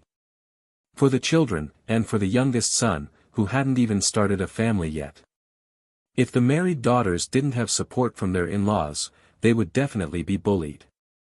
Their lives would be miserable and they would be constantly bullied. She couldn't let this family be ruined. Father Chen's situation didn't just require money, he also needed to be taken care of in the hospital. Who knew how long that would take? To view the new chapter of Zoe, please go to mobile address. Chapter 3769. They had to wait for a suitable kidney, but it wasn't easy to wait for a kidney. While waiting for a kidney, they had to take care of their bodies so that they could accept the kidney. A kidney was still far away, and they didn't know how long they had to wait. But the money that was in front of them was already too much for their children. Everyone looked at Chen Lihong at the same time. After all, no one had money, and Chen Lihong's family situation was better. At this time, of course, the rich had to fork out more money. Chen Lihong didn't say anything. After paying the full amount a few times, her husband was a little dissatisfied. They should fork out money for their father-in-law's illness, but there was no reason for them to fork out all of it. Chen Lihong wasn't their only child, and she had to go to the hospital to take care of the elderly. Their family was running a business, so Chen Lihong couldn't take care of the hot pot restaurant. Her husband also had to worry about the children sending them to and from school. The rich would fork out money, and the capable would contribute. There was no reason for Chen Lihong to do everything. Money didn't come from the wind. Even if it came from the wind, they had to bend down to pick it up. It wasn't like the wind blew the money into their pockets. Anyway, they just stared at her. Chen Lihong's husband vaguely told his mother-in-law that they were busy at home, and there was no one to take care of the restaurant. He asked the others to help take care of it and fork out the money. Madame Chen immediately mocked him, blabbering in the hospital. She said that he was so selfish that he didn't care about his family's life for a little bit of money. That was a life. He didn't care about the elderly's life for a little bit of money. How unfilial. This was asking for a little bit of money, not your life. Without your parents, you wouldn't be where you are today. Now that you're turning your back on us, you have no conscience. There was no love and no responsibility. What about the kindness of raising you? If you can't even be filial, you're not even human. So what if you have money? You're not even human. You don't care about the lives of your family. Just hold on to your money and live your life. Chen Lihong's husband's face fell when he mentioned it. He was afraid that if he continued, he would become a heinous sinner. It was selfish to care about one's money. Then why didn't his mother-in-law take out her own money? All these years, his wife had sent large and small amounts of money to his mother-in-law's house, but he pretended not to see it, not to mention the gifts during festivals. It was also because it had not been easy for his wife to work hard with him all these years. Since it was selfish to care about her own money, the mother-in-law should not be selfish and keep the money in her hands. Even if the father-in-law was sick now, the mother-in-law would still actively look for a wife for the brother-in-law. Perhaps his father-in-law was attending his brother-in-law's wedding while he was ill. One hat after another was placed on him, and he really couldn't handle it. Without this family, without us, you wouldn't be where you are today. It wasn't that he didn't care about his father-in-law, but that he had thrown everything over to him. If he didn't take up this responsibility, he would be a selfish person. You're not just treating one person, you're saving an entire family. You're saving several families. Without Father Chen around, everyone didn't have a good life. Without a person of virtue and prestige in charge in the family, they would be looked down upon and bullied by outsiders. After Chen Lihong's husband was treated by his mother-in-law, he did not go to the hospital. As a result, his mother-in-law was unhappy and said that her second son-in-law was so indifferent to his father-in-law's illness. So indifferent. Chen Lihong's husband's expression was very ugly. When I came, you dissed me. When I didn't come, you blamed me for being cold and indifferent. What do you want me to do? Cry. If I really cry, you'll say that I'm crying at a funeral. Crying before the person is dead, isn't that bad luck? Chen Lihong's husband didn't get a good look from his mother-in-law, and her attitude toward Chen Lihong became a little colder. She said that she had no problem with treating her parents, but she couldn't take too much money. She needed money to buy all kinds of things in the shop. Your family is like an ancestor, and needs to be provided for. You have to give them money and coax them to be happy. Otherwise, you're an ingrate and have no conscience. Chen Lihong felt apologetic. She went to the shop as often as possible every day, and found time to go to the hospital. She worked herself to death, but Chen Lihong's reputation in the hospital was still bad. People several wards away all knew that Chen Lihong was unfilial and ignored her old father's illness for money.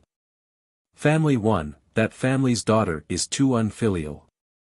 The richer you are, the stingier you are. Family 2, that's right, that's right. On the other hand, the other siblings were forgotten. The physiognomist was reduced to a background. They all silently agreed that you had money in your hands. If you had the ability, why didn't you put in the effort? It was probably because Madame Chen chatted with other family members that she talked more about this second daughter. She talked about how this second daughter ate exotic delicacies, lived in a small bungalow, and rode in a small car. She was like a rich madam. But she didn't talk about her previous life. She and her husband ran a small restaurant. There were only the two of them in the shop, and Chen Lihong was in charge of washing the vegetables and dishes. She couldn't take care of the child, so she wrapped the child in a soft cloth and carried her on her back. In the cold winter, in the cold water, her hands got sore from the cold. She slowly worked hard to earn some capital and slowly improved. But without parents raising her, how could she have the good life she had today, and how could she have the money? Actually, Chen Lihong's parents practiced the principle of producing a filial son under the rod. In addition, there were 4 children in the house. Sometimes, when a child was disobedient, a beating would be enough. To reason with them one by one was something that wouldn't necessarily be useful no matter how much effort it took.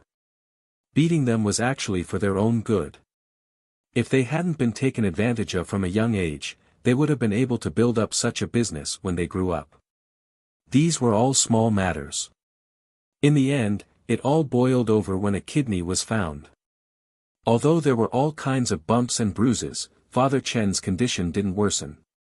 Fortunately, a kidney was found while Father Chen was still alive. The medical expenses of transplanting a kidney, as well as the various anti-rejection drugs that had to be taken afterward. Moreover, Father Chen was old, and whether he could get off the operating table was still a problem. The operation would take a long time, and the follow-up rehabilitation would also be a long process. Madame Chen gritted her teeth. Of course they had to do it. It hadn't been easy to find a kidney, and this kind of thing could only be chanced upon by luck. The children all nodded. Then let's do it. But the medical expenses were a huge sum. Her youngest son said that everyone should chip in, and his second sister should fill in the rest. The siblings' expressions weren't good as they took out the money in their pockets. Chen Lihong was practically being roasted on a rack. When she went back, she stammered as she asked her husband about the money. Her husband said very calmly, either you get a divorce and I'll give you alimony. Otherwise, you'll pay whatever they give you, and we won't get a divorce. He also couldn't figure it out. What should be given was never less, and he wouldn't mistreat the elderly. All these years, when business had been better, how much money had his wife taken home from home? So he had slightly more money than the other families. Was this how it should be? His money hadn't been picked up off the ground. To view the new chapter of Zoe, please go to mobile address. Chapter 3770. The future was built bit by bit, and the hardest times were endured by oneself. They felt that just because they earned less, they could confidently ask others to pay more. Chen Lihong stammered and said softly, "That's my father, sigh. The alimony I gave you is enough for your medical expenses. The child will follow me, and I'll give you a house." This kind of alimony was very appropriate. They had worked together when they were young and poor. The husband did not want to mistreat his wife, but he obviously did not want to have anything to do with those people. Chen Lihong definitely would not divorce. She had a deep relationship with her husband, and she also had a son. She could not bear to part with her son. Moreover, her husband was still young. If they divorced, he would definitely find another. Then, she would have a stepmother, and then a stepfather. Then, she would have another child. Then, her child would be a pitiful cabbage at home that was not loved by his parents. This would not do. She definitely could not divorce. Moreover, Chen Lihong was not willing to divorce like this. She had lived a hard life with her husband for many years, and it had only gotten better in recent years. She could not let other women take advantage of her. How unreconciled. Chen Lihong returned to the hospital and told her mother that she could not take more money. Her husband would give her whatever the siblings gave her. Madame Chen was dumbfounded. She cried and complained that Chen Lihong was heartless. Her son-in-law only cared about money, and that they were all selfish people who watched their old father die. Ungrateful, completely forgetting their old father's kindness. How could there be such selfish people in the world? It was not easy to wait for a kidney source, but they were not willing to take out money for treatment. If you did not have money, they would not really ask you for money. But you had money and the ability, but you did not take it out. That was not right. That was life, but they still wanted to keep the money. How cruel. The patients and nurses next to her were all persuading Chen Lihong. They said that the kidney source could not wait, and once the time passed, the kidney would lose its activity and be useless. The two older sisters and the younger brother all said that they would borrow it first. After the surgery, they would slowly return the money. Time waited for no one. Chen Lihong ran home again and borrowed money from her husband. Chen Lihong's husband still said that he would divorce her if she wanted money.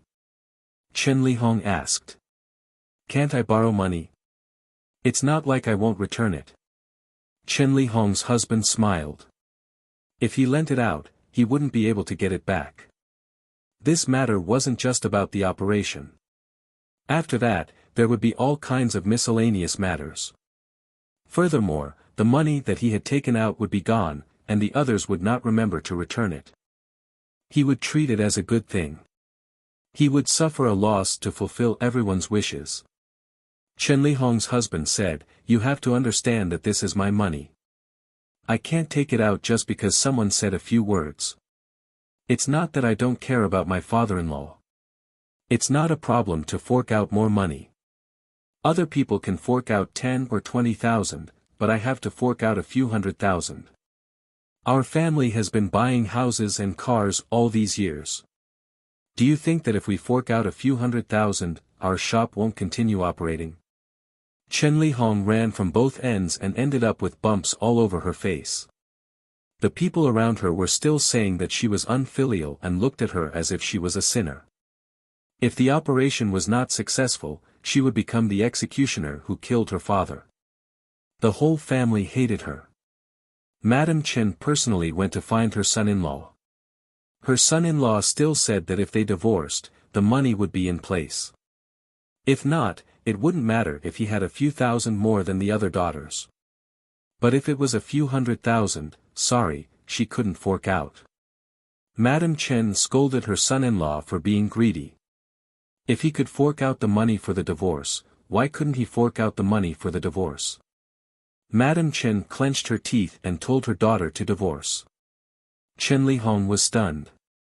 She didn't agree to the divorce. If she divorced, she wouldn't have a husband and son. Her husband would become someone else's, and even the children would have to call someone else mother.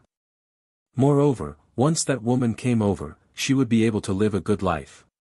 Then all the suffering she had suffered before would be in vain. Madame Chen immediately spat on her daughter's face.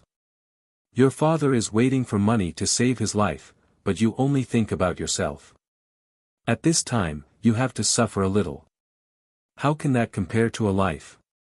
If she divorced her son-in-law, she could still remarry. Moreover, her son-in-law's conditions were quite good. Even after the operation, there would still be money left. Chen Lihong was speechless from her mother's rebuke. Without her father, she wouldn't have existed. She had to repay him for raising her. Everyone around tried to persuade Chen Lihong. Nothing was more important than saving a life. Saving a life was better than building a 7-story pagoda. Chen Lihong was most annoyed by the fact that she was unfilial when she was asked to do things. She was harsher than her brothers and sisters who didn't fork out much money. It was probably because they had high expectations of her, but she didn't live up to their expectations. Hence, they were resentful and blamed her for everything. The operation was approaching day by day. Moreover, who knew when the kidney would arrive and the operation would start immediately? However, Chen Lihong was struggling and didn't want to divorce her husband. On the other hand, her father's operation was getting more and more stressful. On the other hand, her husband was very calm. It all depended on Chen Lihong's attitude. If they wanted to divorce, it depended on Chen Lihong. If they didn't want to divorce, it also depended on Chen Lihong. On the other hand, Madame Chen urged her daughter to divorce quickly and get the operation fees. She even urged her son-in-law to divorce her daughter quickly. This son-in-law was a selfish person. He only thought about money and didn't care about other people at all. This was a matter of life and death. Chen Lihong faced a lot of pressure. Some patients and family members who were watching the show came to persuade Chen Lihong. Divorce wouldn't kill you. Just wait here for help. Only with help would there be a future. The pain of wanting to provide for a child but not having the parents around could be solved by spending some money. She wouldn't regret it in the future. Her brothers and sisters were still urging her. Sister, Dad is waiting for the operation. Brother-in-law, oh, brother-in-law, he's not a good person. He can't go through thick and thin with others. Just leave this kind of person. Only family members can be relied on. In the future, when you're lying in bed, they might treat you the same way. Things became very strange. It was as if Chen Lihong should fork out so much money for no reason. The rest of the money should be filled by Chen Lihong, even if it meant sacrificing her own marriage. She had to suffer a little. It had completely become Chen Lihong's responsibility. They were both children. How could they be so righteous when they were willing to fork out so little money? Her father's life was now on her shoulders. Forces from all around were nagging in her ears. The hospital was also urging her to do the operation. Make a decision. Chen Lihong was visibly haggard. She explained that she didn't want a divorce. However, the Chen family said that Chen Lihong was selfish and only thought of herself. She was still waiting for help. Chen Lihong went to look for her husband again.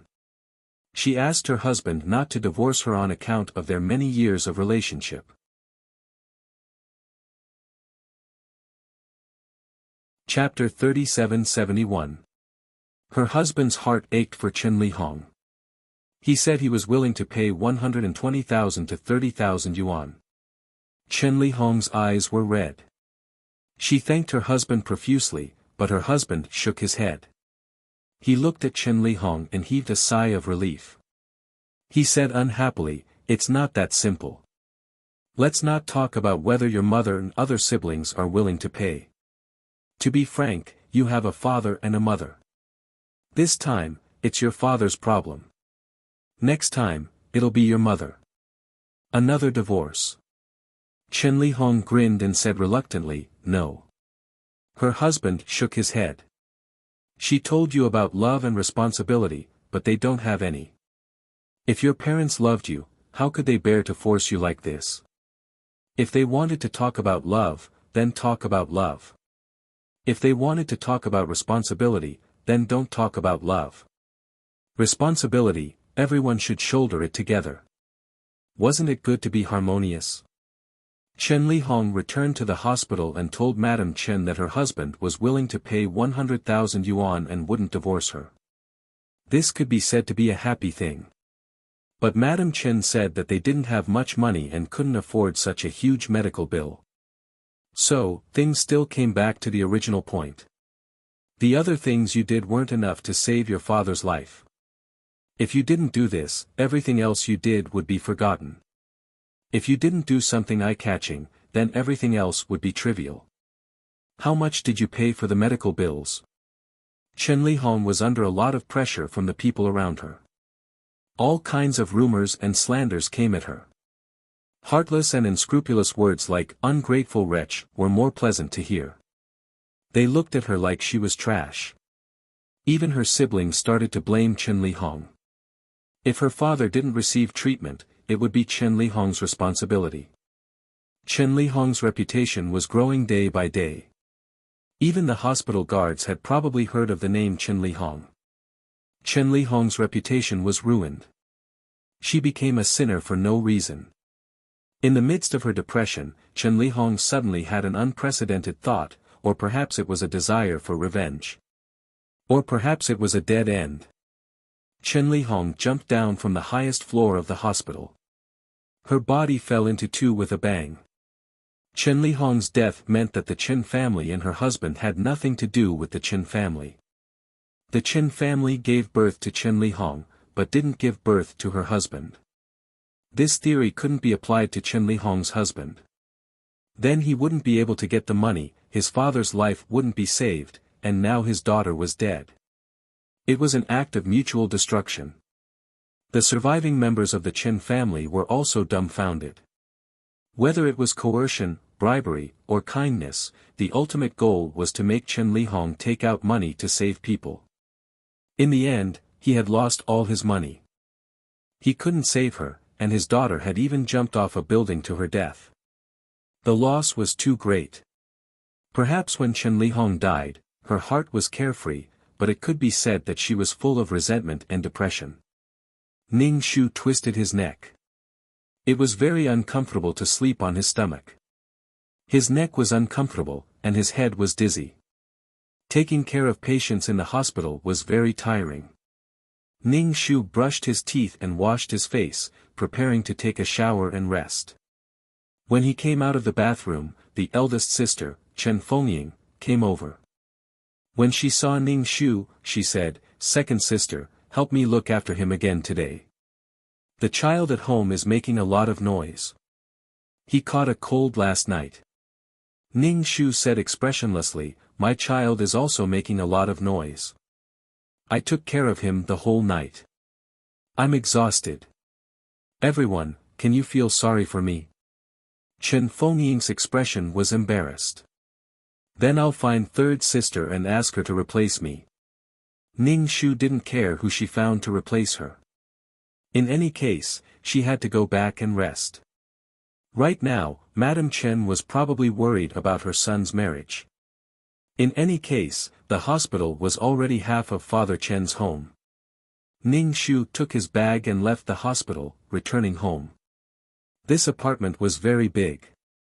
It was 150 square meters, and the decoration was very good. In the novel, Chen Lihong's husband wanted to give this apartment to her.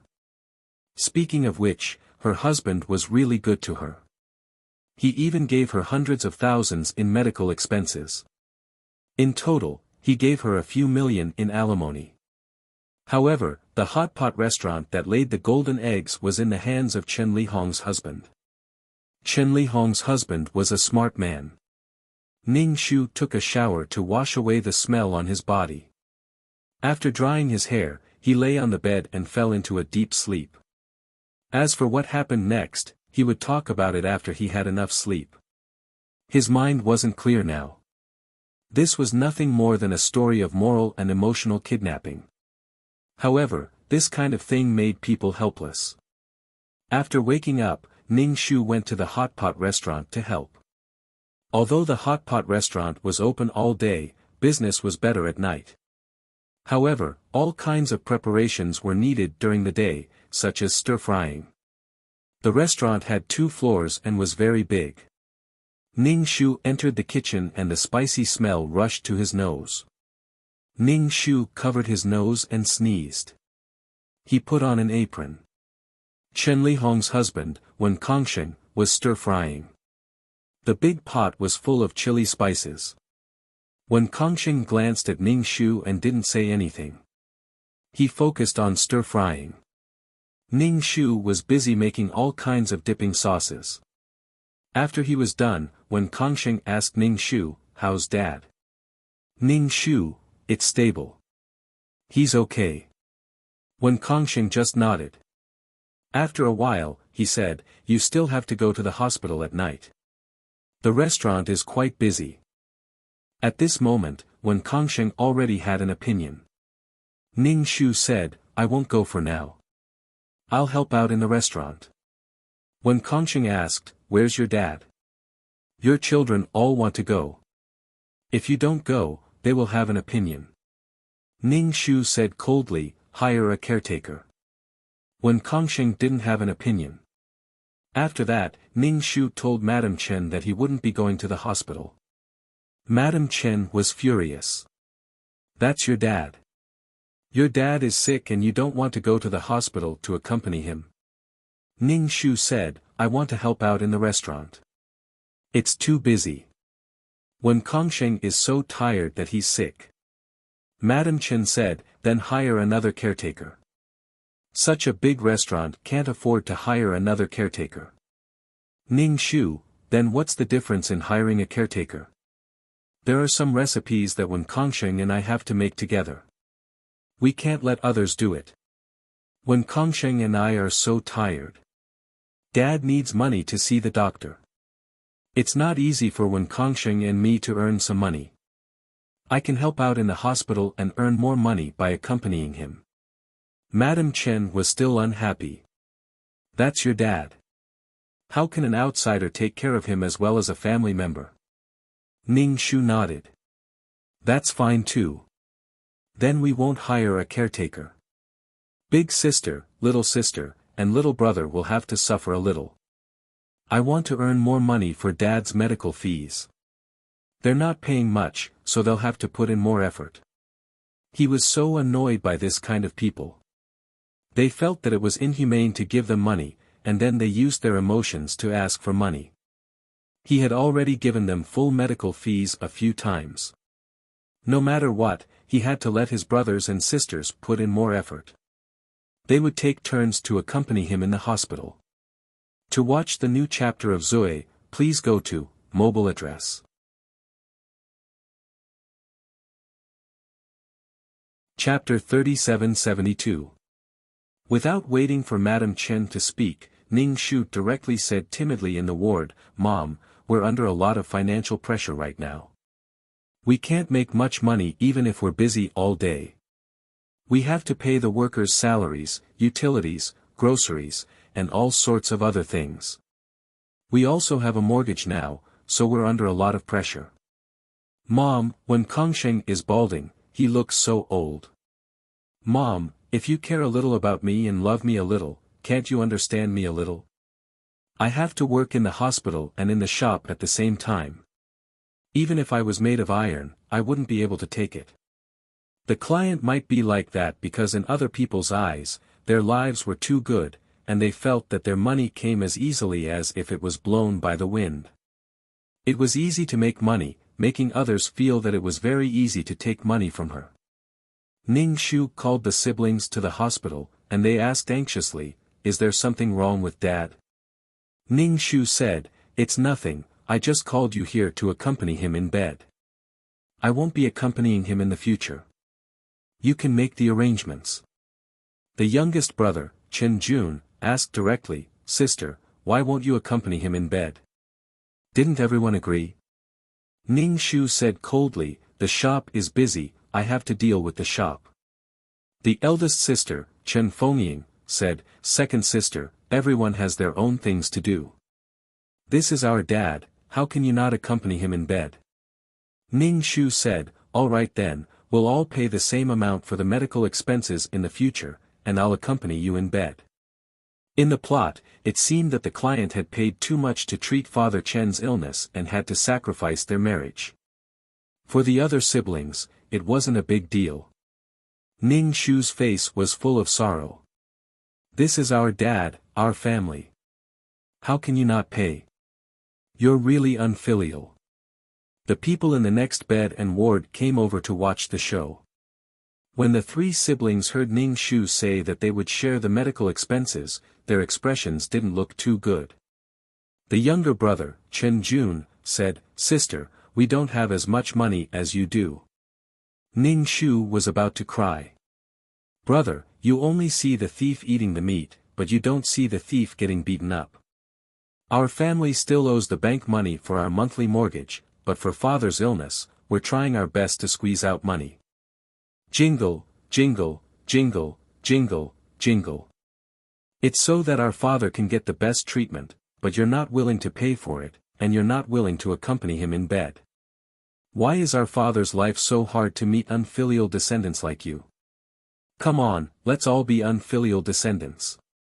Why don't I accompany him in bed? It's because I want to work hard and fight for one more day of hospital fees for Dad. Medicine and injections all cost money. When the hospital asked me to pay, I went to pay." Since he had done it, he had to admit that he had paid for the medical fees. Otherwise, a group of people would say that he was an unfilial son who had disregarded his father's life for money. If she doesn't, the money she paid before will be thrown into a cesspool. It was just that he hadn't fulfilled that big wish, so those small matters were insignificant and not worth mentioning.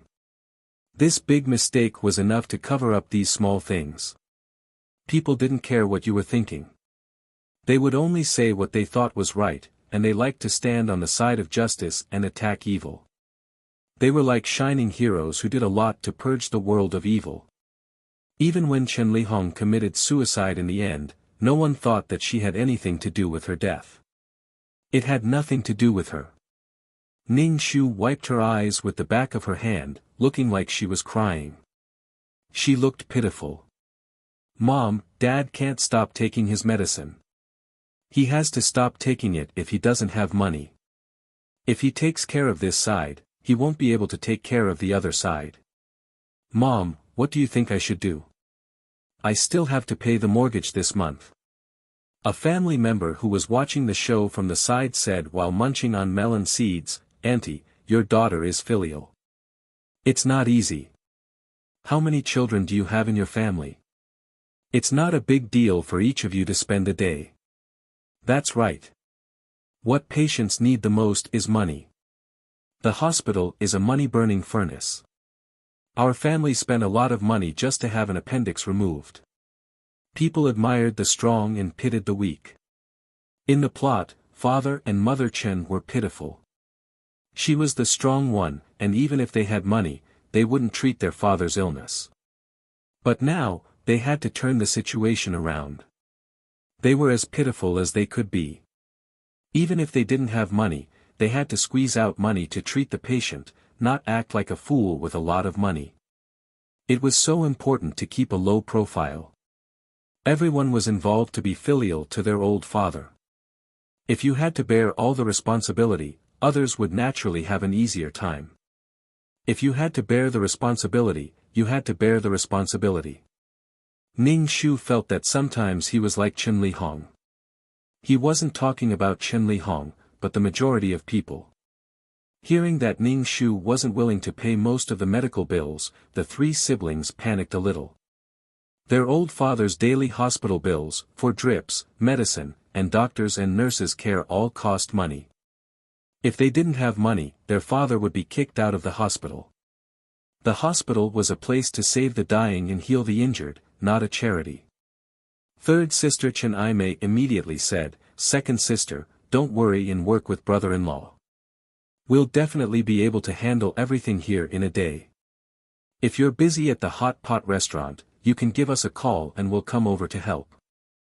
Ning Shu would only listen to them if they went to the hot pot restaurant to help, but he still said, "Thank you, third sister.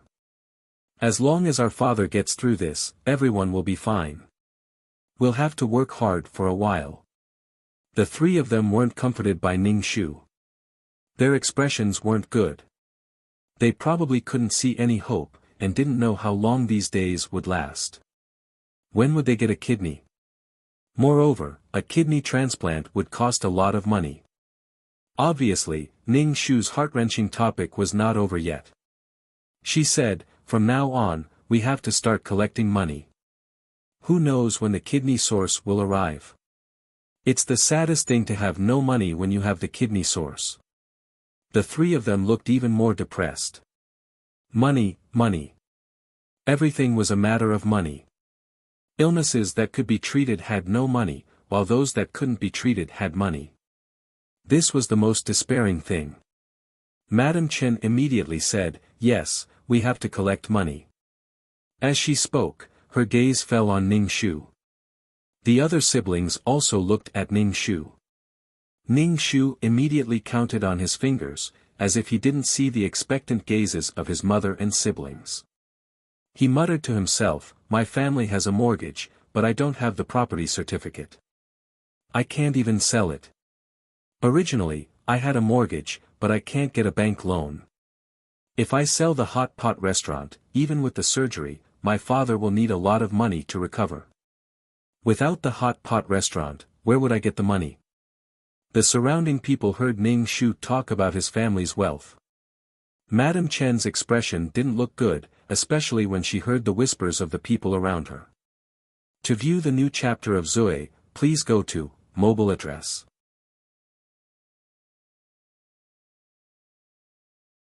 Chapter 3773. Auntie, you're so lucky. Your daughter wants to sell the house and sell the store for her father's illness. It's rare to see someone like that. Madame Chen wasn't happy. It was only right for her children to do these things. Why didn't she look at Father Chen, who had fallen ill at such a young age? Why was it that when it was their turn to do what they were supposed to do, they were called filial?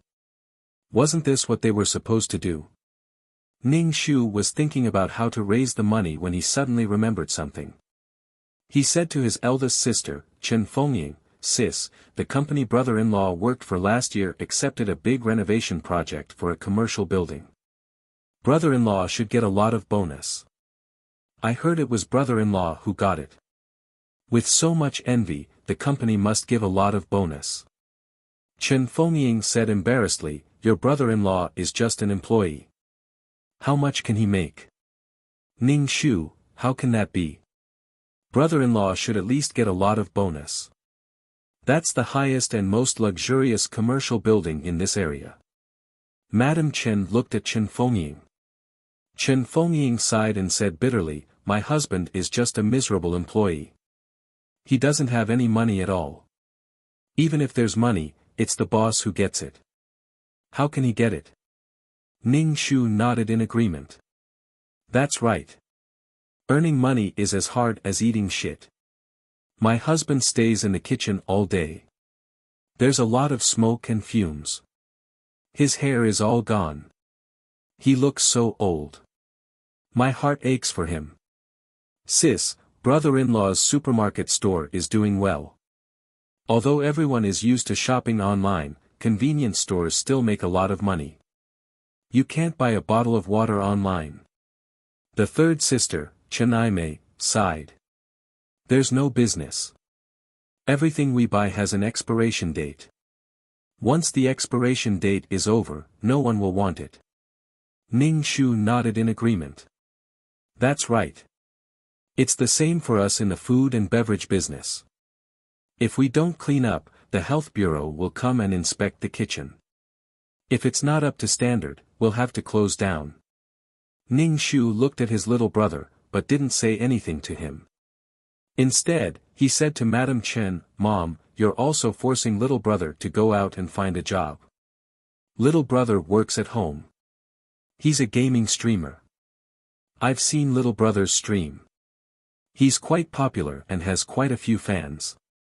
Sitting down at home is still the same. It's better than going out and looking at other people's faces. Don't think that your younger brother is useless. Your younger brother is very promising. So, Mom, don't be anxious. Your younger brother is very profitable." Chen Jun was very annoyed. His mother nagged him every day, saying that he was playing games with a computer and not doing his job. But even if he explained it to them, they wouldn't understand. If you don't listen, you're just not doing your job.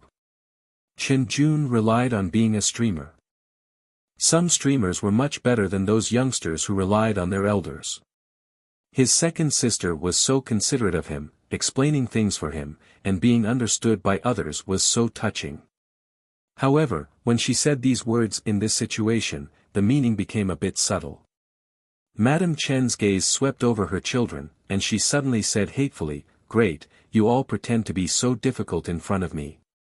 You just don't want to take out the money to treat your father, heartless things. How did your father get sick? Wasn't it because he had to feed you bloodsuckers? He fell sick from exhaustion. Now that it's your turn to repay him, you're pushing him away one by one. You're heartless and ungrateful." With so many people accompanying him in his scolding, Ning Shu felt very refreshed. Even if the kidney came, Madame Chen wouldn't put all the pressure on him. Everyone would think of a way together to save this old father. According to Madame Chen's habit of using kindness to suppress others, if they didn't do as Madame Chen said, then they were heartless, unkind, and unfilial. This was their natural advantage. Without their parents, they wouldn't be where they were today. Everything they did was reasonable. According to Madame Chen, Father Chen's illness was caused by his 4 children. He fell sick from exhaustion and was burdened by his children. What, you dare say it's not like that? Do you have any proof? Don't tell me you weren't raised by your parents. Without them, how could you have lived to this age? So, can you refute that? No, because you were indeed raised by your parents. This was something that couldn't be erased. The faces of the 3 children turned ugly from Madame Chen's scolding, and the crowd of onlookers was about to fill up. On the hospital bed, Father Chen's face was sallow, and he panted a little as he said, "Children, pour me a glass of water, I'm thirsty." Madame Chen immediately shut up and stopped scolding the children. She hurriedly picked up the kettle and poured a glass of water, carefully blowing on it to cool it down. The crowd of onlookers slowly dispersed. Some people even whispered among themselves, as if they were excited to find out about another family's dirty deeds. "Look at that family, that second daughter is a fool, a fool." That's right, the rest of them hold on to their money tightly, but she's the only one who's extravagant and takes on everything. Before Ning Shu left the hospital, he said to his 3 brothers and sisters, "I'll have to trouble you with Dad, I have to go back to the hot pot restaurant again, sigh." Ning Shu turned and left, leaving behind the 3 distressed siblings. Zhang Jun caught up with Ning Shu and said, "Second sister, you said those things in front of Mom on purpose, didn't you?" Ning Shu looked at Zhang Jun's unhappy expression. "Of course it was on purpose. You're very unhappy, aren't you? I paid to take care of Dad in the hospital, but none of you paid. When you were accompanying him in bed, all of you found excuses and said you were busy. I'm also very unhappy. I should let you feel it too. Dad belongs to everyone, so those who have money contribute, those who have strength contribute. I'm afraid you've secretly saved more money than me and your brother-in-law. Mom usually thinks you're a pauper. Your brother-in-law and I are also fools. During the holidays, we bring big and small bags of things home to buy things for you. The money we give to our parents is probably used on you. Can't we ask you to take some out now? You want to hide the money, but you don't want Dad's life." This was the responsibility they had placed on the client back then. Chen Jun was speechless.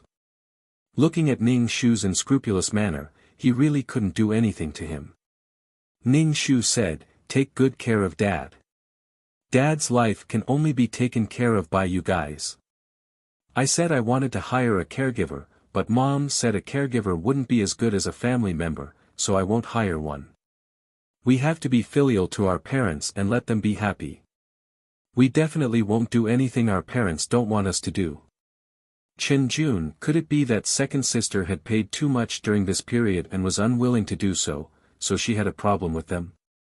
To watch the new chapter of Zoe, please go to mobile address.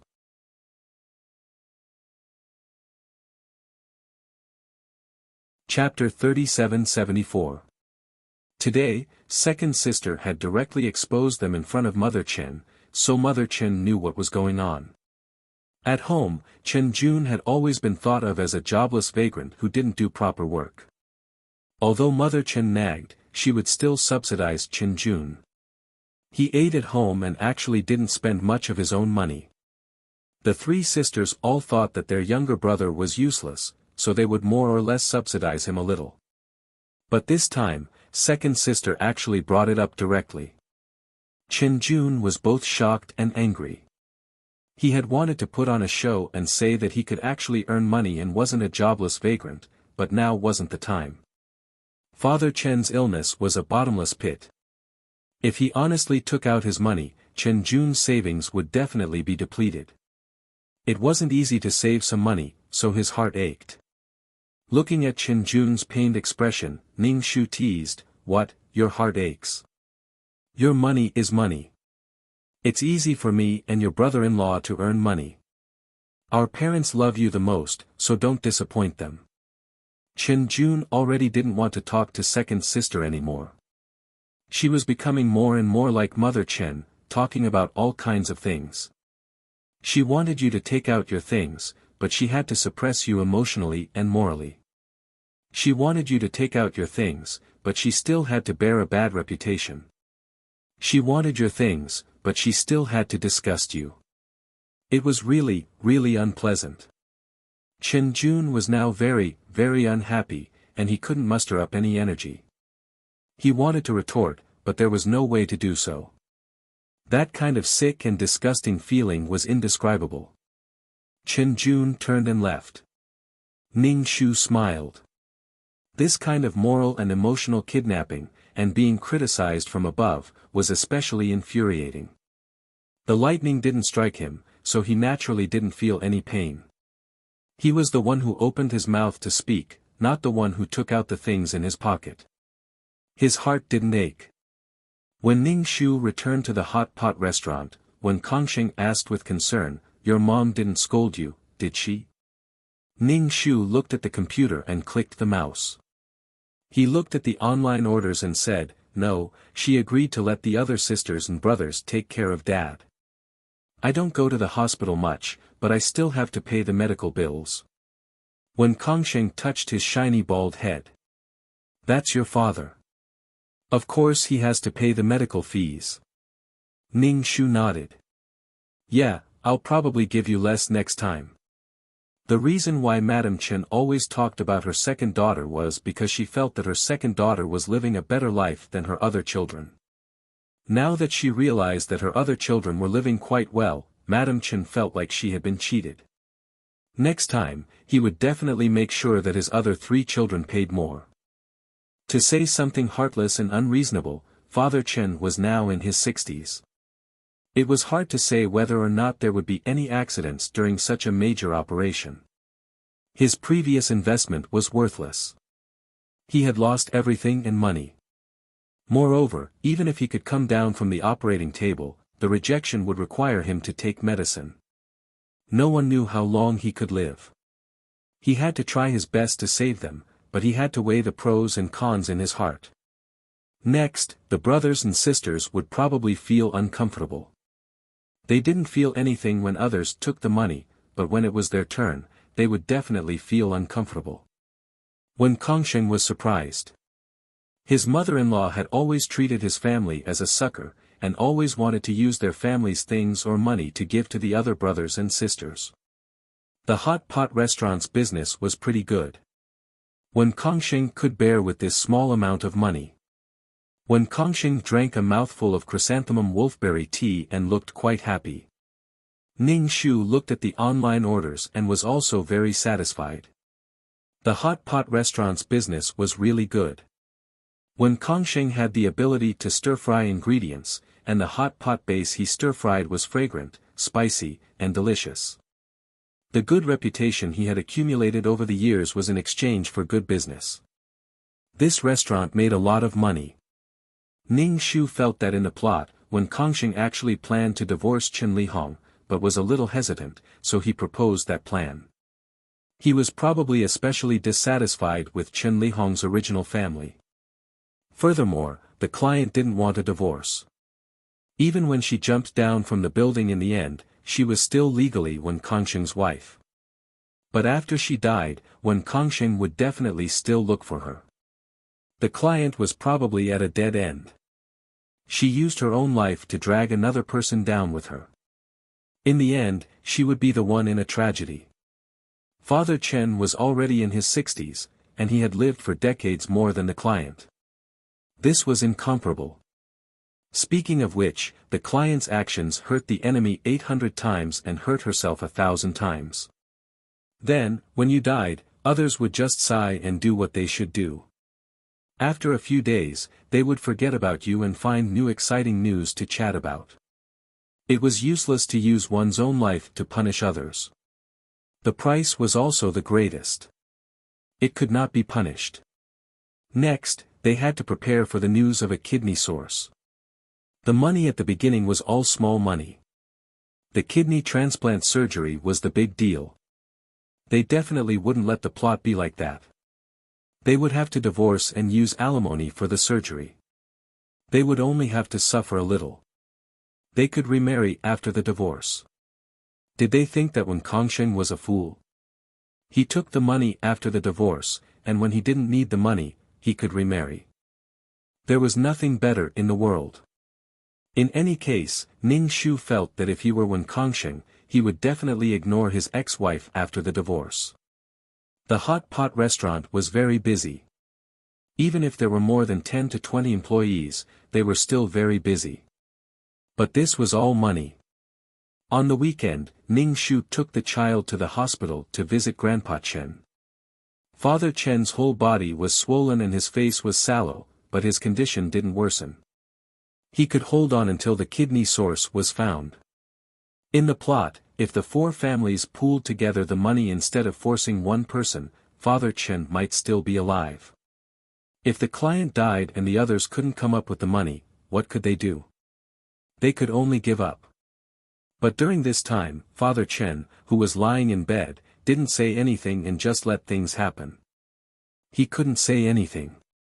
After all, Mother Chen's actions were all for his life. It wasn't right for his daughter to live after the divorce, but he himself might die. If he could live, who wouldn't want to live? He couldn't say that he wouldn't allow his daughter to get a divorce. He couldn't risk his life for his daughter's happiness. Between a marriage and a life, which was more important?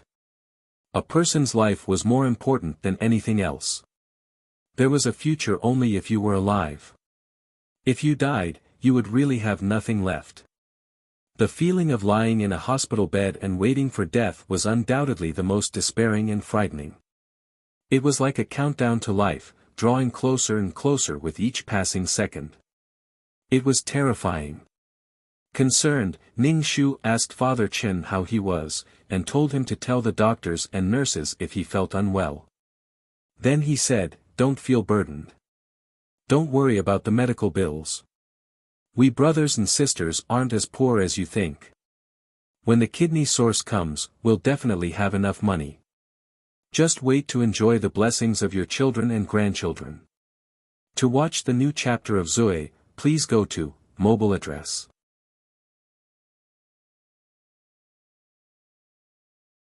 Chapter 3775. Big brother-in-law's workability is outstanding. Third brother-in-law's convenience store actually hasn't been affected that much by online shopping.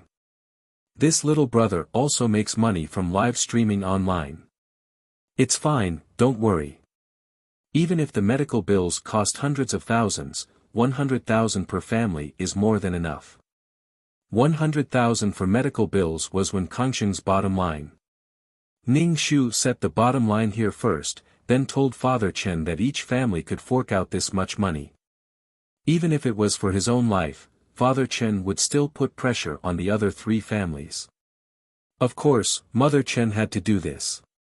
Firstly, Father Chen didn't have the energy to do so when he was sick, and secondly, a man like him couldn't fight like Mother Chen. These children were indebted to him for raising them, but there was a big difference between him saying it himself and someone else saying it for him. If he said it himself, it would feel like he was forcing them to repay his kindness, but it was different if it was his wife who said it. This wasn't a lifeline, it was all for survival. Father Chen asked, "Can we really scrape together that much money?" Ning Shu said with a smile, "Dad, don't worry, we'll definitely scrape together the money. Don't worry about it." He would expose his little brother in front of Mother Chen and Father Chen, and repeatedly reinforce their impression of him. When the time came and they didn't have enough money for the operation, it would be the responsibility of the family that didn't fork out the money. Ning Shu was just short of chanting scriptures. Rich, rich, rich. Not short of money, not short of money, not short of money at all. Rich, rich, but he didn't know how to spend it. Father Chen's sallow face smoothed out and he looked a lot more relaxed. It was obvious that the matter of the medical bills had been bothering him all this time. Now that a huge rock had been lifted from his heart, he was in a much better state. Father Chen sighed emotionally. "You're a filial son. Ning Shu, it's my duty to be filial to you, Dad." The world was really inexplicable. Taking and using other people's money could actually earn you a reputation for being filial. In the plot, the client had to fork out almost all the medical bills, and in the end ended up with a reputation of being ungrateful and heartless, and in the end, even throwing away his life. Why else would it be said that keeping a low profile was the way to go? Crying poverty was a skill. The third sister, Chenaime, came back with boiling water. When she saw Ning Shu, she asked, "Second sister, are you here to see Dad? The hospital is urging you to pay." Ning Shu nodded. "Got it. Since I didn't accompany her, I'll pay half of the medical fees. You guys will pay the rest." Chen Aimei was stunned. She couldn't help but ask, "Sis, didn't you say that you didn't want to accompany me in bed? About the medical expenses?" Ning Shu said, "If I don't accompany him in bed, do I have to pay for all the medical expenses? This is our father, not mine alone. If you want to calculate it this way, I'll hire a nurse to take care of Dad and let the nurse replace me." How much was a nurse's daily salary? These people had to pay all the medical bills. Chen Aimei could not accept it. "Sister, why are you like this?" Like this, Chen Aimei didn't know what to say or how to describe it. She felt that her second sister was so heartless and calculative. "You're so rich, yet you're still like this." Ning Shu said, "Second sister, you're being selfish. You want to hold him in your hands. You don't care about Dad, this is our father. You don't want to pay for his medical expenses. How about this, I'll hire a nurse, and we'll split the medical expenses. Dad, what do you think?" Ning Shu said to Father Chen. Father Chen nodded. "Okay." Chen Aimei was instantly a little dumbfounded. She had thought that if they accompanied Dad in bed, second sister would pay for all the medical expenses. In the end, second sister only paid half, and the three of them had to pool together the remaining half.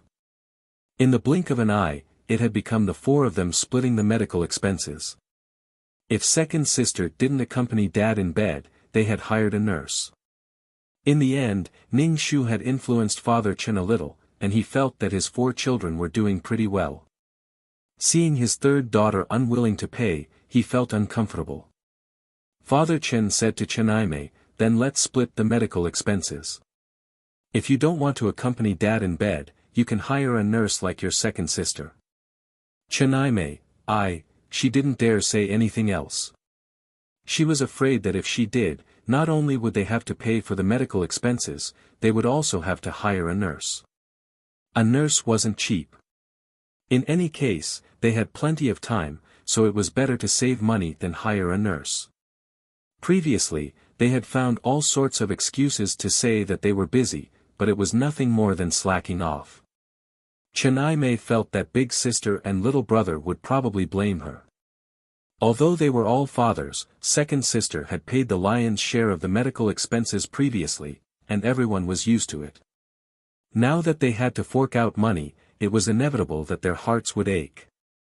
Ning Shu called the whole family to the hospital and told them about the matter. Sure enough, big sister and little brother's expressions turned unsightly. Madam Chen wanted to say something, but was stopped by Father Chen's gaze, so she could only shut her mouth. In any case, it didn't matter what the children discussed, as long as the old man's medical expenses didn't stop. Little brother Chen Jun said, "Second sister, I'll hire a nurse with you. I have to live stream every day, and I'm busy with work. I'll split the cost of hiring a nurse with you." Chen Jun could tell that second sister wasn't willing to suffer any losses now. They couldn't stop while they were still popular. If they stopped, they would be gone by the time they went back. Furthermore, if there really was a kidney donor, it would cost even more to operate. If he didn't pay, his mother and second sister would say that he was an unfilial son and an ingrate, blah blah blah. Right now, Chen Jun would rather be an unemployed vagrant, a penniless bald youth. But second sister had figured out his situation. She might even have opened an account to watch his live stream and watch fans send him gifts. Chen Jun exhaled. Now, he no longer hoped that someone would be able to take care of his father's medical expenses. Madam Chen was naturally more tolerant of her son. She had heard from her second daughter that her son was now someone who could earn money, so she was naturally proud. Chen Fengying and Chen Aimei also immediately said, "We're also willing to pay for a nurse." The four of them would split the money to hire a nurse. They didn't have to accompany the patient. It wasn't a bad idea. The four of them split the money equally, so it wasn't a lot. Madam Chen, who had endured for a long time, finally spoke up, "Second brother and fourth sister are busy with work." "What are you guys busy with?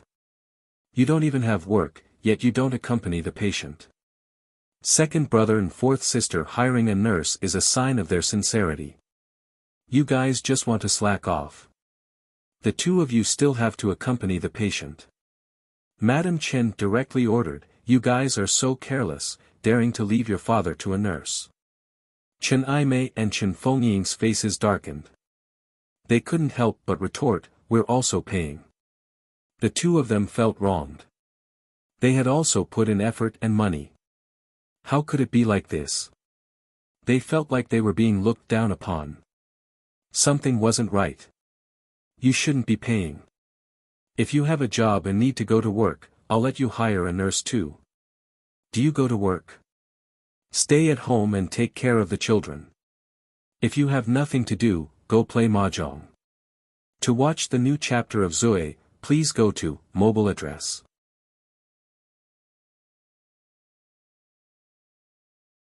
Chapter 3776. If you have the time, you might as well take care of your father. We don't even know how long your father can hold on. You unfilial sons, I've raised you for nothing. Chen Aimei and Chen Fengying were speechless. In the past, when their mother loved to talk about their second sister, they didn't feel anything. Now that the knife was on them, they felt the pain. They felt wronged. I've already done it, why are you still scolding me? Ning Shu shrugged her shoulders. Sometimes, by standing on the same side as Chen Jun, she could gain extra tolerance from Madam Chen. In Madam Chen's mind, the four children were indebted to their parents. No matter what they asked, it was something they should do. Without them, the children wouldn't be here now. Even if their upbringing was a little rough when they were young, it still nurtured the children's hardworking spirit. If they weren't hardworking, how could the girls get married? They gave birth to you and raised you. Even crows know how to repay their kindness. Humans can't be worse than animals. What a heartless beast. The four of them went to pay the bill. Of course, it was split equally. This time, Ning Shu paid the least amount in a long time. On the other hand, the other three were heartbroken. They silently calculated how much they would have to pay in a month. They didn't know when their father could be discharged. Ning Shu looked at their heartbroken expressions. That's right. As long as they know how to feel heartache. People would definitely feel heartache for their own things. Of course, they wouldn't feel heartache for other people's things. It was just a matter of a sentence to ask you to take it out. If you don't take it out, you'll be labeled as selfish. Now that they know how to feel heartache, I'm comforted. Everyone will feel heartache together and then hug each other and tremble. Ning Shu said to the siblings, although our father doesn't talk much, he knows what's going on. He's always worried about the medical fees. To comfort our father, I told him that when we have a kidney, each family will have to fork out at least 100,000 for the surgery. We can definitely fork out 100,000. Let's start gathering the money now. The three of them sucked in a breath of cold air and looked at Ning Shu in shock. More than 100,000. Chen Aimei was about to cry. Second sister, where am I going to find 100,000? My family isn't as rich as yours. Ning Shu patted his third sister's shoulder. Little sister, you have it. Chen Aimei shook her head frantically. Don't talk nonsense, I didn't. Ning Shu said, every time brother-in-law goes to buy goods, he buys tens of thousands of yuan. You just need to gather 100,000 yuan. In fact, the convenience store is really profitable. Sister, you are the most low-key. Chen Aimei shook her head. How can I make any money? Ning Shu chuckled as he looked at Chen Aimei, then turned his gaze to his eldest sister, Chen Fengying. Chen Fengying was the first to speak up. She sounded like she was about to cry. Second sister, my family really doesn't have any money. Ning Shu sighed and said, sister, even if you don't have money, you should have at least 50 to 60,000 yuan in savings. If you don't have enough, you can pay for it. My family can't get a loan, mainly because we have a mortgage. Chen Fengying, why are you suddenly taking out a loan? What are your family eating and drinking? Don't tell me you don't want to eat and drink. Ning Shu said, our dad is waiting for the money to save his life. The loan can be paid off slowly, but dad can't wait. Also, a loan of tens of thousands of yuan will be paid off in a few years. Wasn't this also the reason used in the plot, saying that Father Chen couldn't wait any longer and had to hurry up and get the money?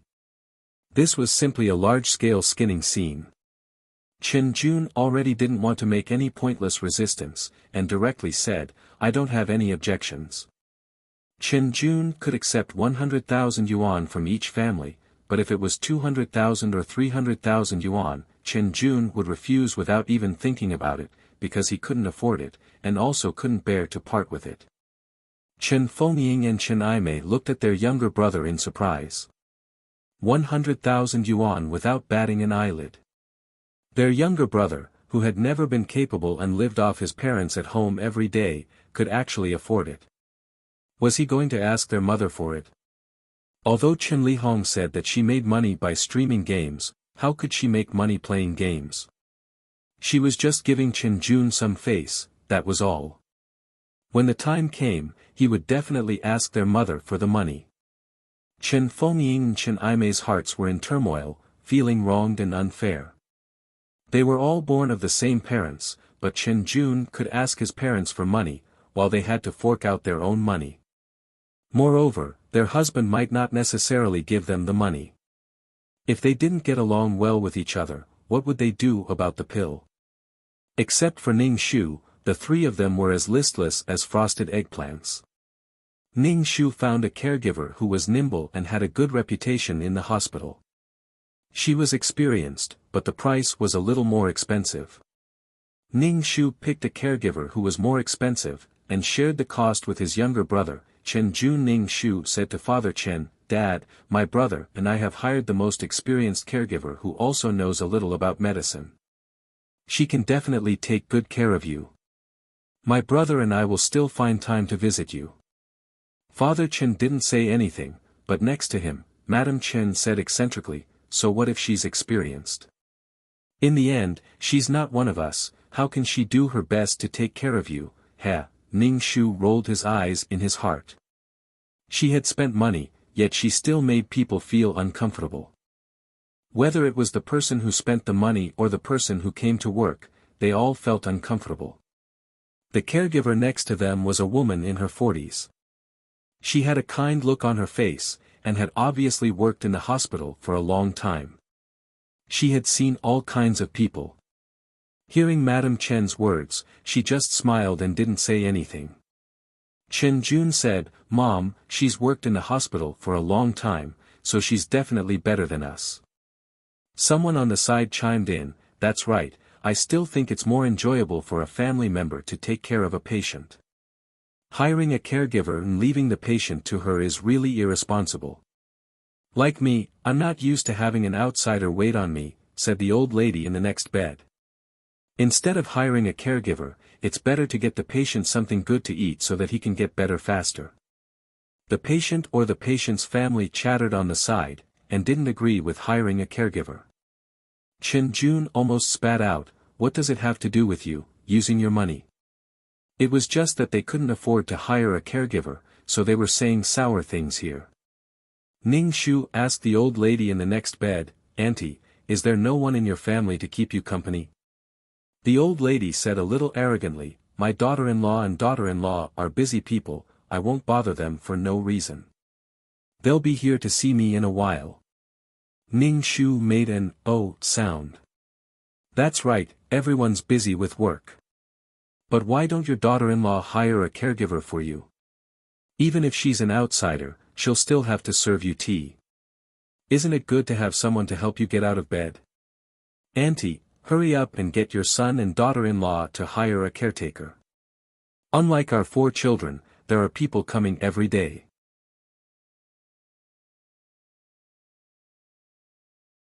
Chapter 3777. Even if you can't come, you should hire a caregiver. Although a caregiver is expensive, it's convenient. The old lady on the bed next to hers was rendered speechless by Ning Shu's words. She glared at Ning Shu angrily and said, "Ouch, the wound hurts." Ning Shu quickly pressed the bell and said, "Auntie, I've already informed the nurse for you. Hurry up and get your son to hire a caregiver. It depends on your condition. Even if there's a caregiver by your side, we can inform the doctor in time. Otherwise, the consequences will be serious. Although a caregiver is expensive, it's worth it. Worth it." The old lady turned her back to Ning Shu. She didn't want to talk to her anymore. He had also been hit where it hurt. There was no one to accompany him on the bed, and there was no nurse. She said something about how expensive a nurse was, blah, blah, blah. Ning Shu said to Madame Chen, "Mom, if there's anything, you have to discuss it with the 4 of us. We are all Dad's children, we will definitely do our best for Dad's illness." Madame Chen looked at her daughter in confusion. She realized that her second daughter had suddenly become so eloquent. Her words were especially beautiful. Because she was so thoughtful and comprehensive, it made Madame Chen feel uncomfortable. There was an indescribable feeling of suffocation and discomfort. She found a point to cut in. She was unfilial. No, she was doing what she needed to do. She couldn't attack. It made it impossible for people to stand on the side of righteousness, morality, and emotions to oppress the other side to achieve their goals. Ning Shu thought for a moment and said to Madame Chen, "The 4 of us have discussed. Each family will first hand over $100,000 to get the money for the operation. We will refund the money if it's too little." Madame Chen said listlessly, "You've already discussed it. Why are you still talking to me? I don't care how you do it. When the time comes for the operation, it's fine as long as you have the money." Madame Chen felt a little defeated and cheated. She felt that she had cared for her children for nothing. They were all hiding it from her. Therefore, Madame Chen didn't care who was doing well, as long as they had the money. After Ning Shu solved the hospital's problem, he was busy earning money every day. In another month, there will be news of a kidney source. Ning Shu's son, Wen Kongsheng, asked, "How much money can our family fork out if my father can undergo surgery?" Wen Kongsheng frowned. "How much does this operation cost?" "I'm afraid it won't be cheap. This is a major operation. The 4 of us have discussed it and each of us will pay 100,000 yuan. When Kongsheng's furrowed brows were raised high, and his bald head reflected the light. They agreed.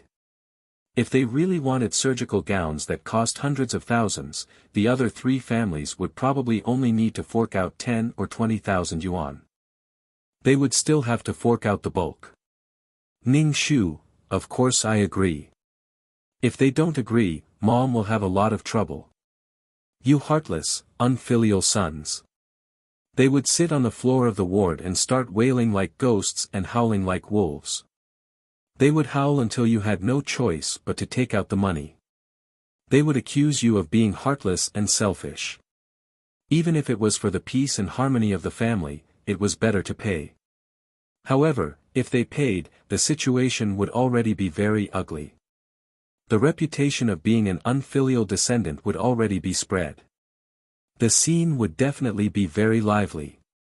It would be just like when the family forced the client to divorce for money. Moreover, Ning Shu felt that even if she wanted to pay 100,000 yuan, she would have to delay for a period of time. Otherwise, people would think that she gave the money quickly and that the money came easily. Fine, she could accept 100,000 yuan. When Kongsheng looked at Ning Shu. Recently, I feel that you have some ideas.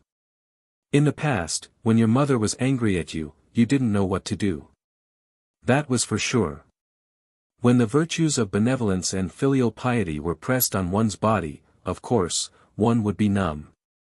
The world was good at all kinds of moral and emotional kidnappings, but when it came to how to break these kidnappings, they were completely helpless.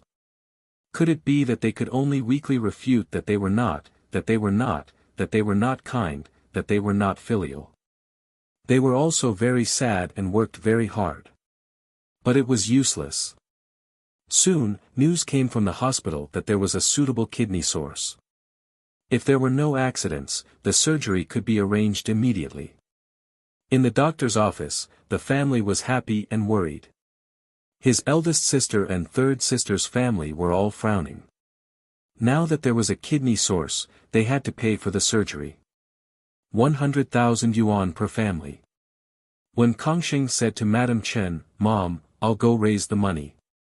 The shop doesn't have that much money and I still have to buy groceries. I can only borrow from my friends." His attitude was very proper and he actively raised the money. The eldest son-in-law and third son-in-law didn't say anything. After a while, the eldest son-in-law said, "Mom, our family's situation isn't good. Can you give us less? You know, I'm just an employee of a small company." The third son-in-law also said, "It's already good enough that my shop doesn't lose money." Madame Chen, Madame Chen didn't have such great kindness towards her son-in-law. After all, he wasn't her child. She directly said to her eldest and third daughters, "You're not giving money, right? That's your father. You're wolves who don't care about your father's life for money. How did I raise wolves like you?" Chen Aimei and Chen Fengying's faces turned red from Madame Chen's mournful cries. Chen Aimei pulled Madame Chen. "Mom, what are you doing? What's wrong? You can do it, but you won't let others talk about it." Madame Chen directly waved Chen Aimei's hand away.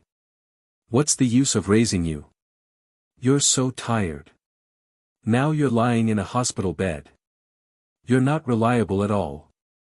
Madame Chen was the kind of person who would make you unhappy if things didn't go her way. She would cry like ghosts and howl like wolves, or use emotional and moral coercion to make the other party get what she wanted. She especially liked to make a scene in public and use the power of the crowd. For example, there were patients, family members, and even nurses gathered around to watch the show. The hospital was a place of reincarnation. It was a place to witness human nature, so it was especially lively. "Mom, let's go back and talk. We didn't say we wouldn't pay. We didn't say we wouldn't do the surgery." Chen Fengying saw that her husband's expression wasn't good and knew he was angry. Chen Fengying was a housewife. Her family relied on her husband for support. She didn't have a source of income, so she was naturally weak. In this matter, Chen Fengying was probably the one who was in the most trouble. Ning Shu didn't say anything. He just watched from the side. The scene made him feel comfortable. They had to bear the responsibility together. Even if she had to fork out more money in the end, she had to let these people know that she was doing it out of friendship. It wasn't like in the novel where the client had to pay for the surgery. The three families would only fork out 20 to 30,000 yuan, while the client had to fork out a few 100,000 yuan. It was really intoxicating. Looking at the two sisters' distressed and helpless appearance, Ning Shu didn't stand up to help them take care of everything and pay for them. Looking at big brother-in-law and third brother-in-law, he was afraid that there would be trouble when they got home. They wouldn't be willing to fork out 100,000 yuan to save their father-in-law. He wanted them to have a taste of their own medicine. To view the new chapter of Zui, please go to mobile address.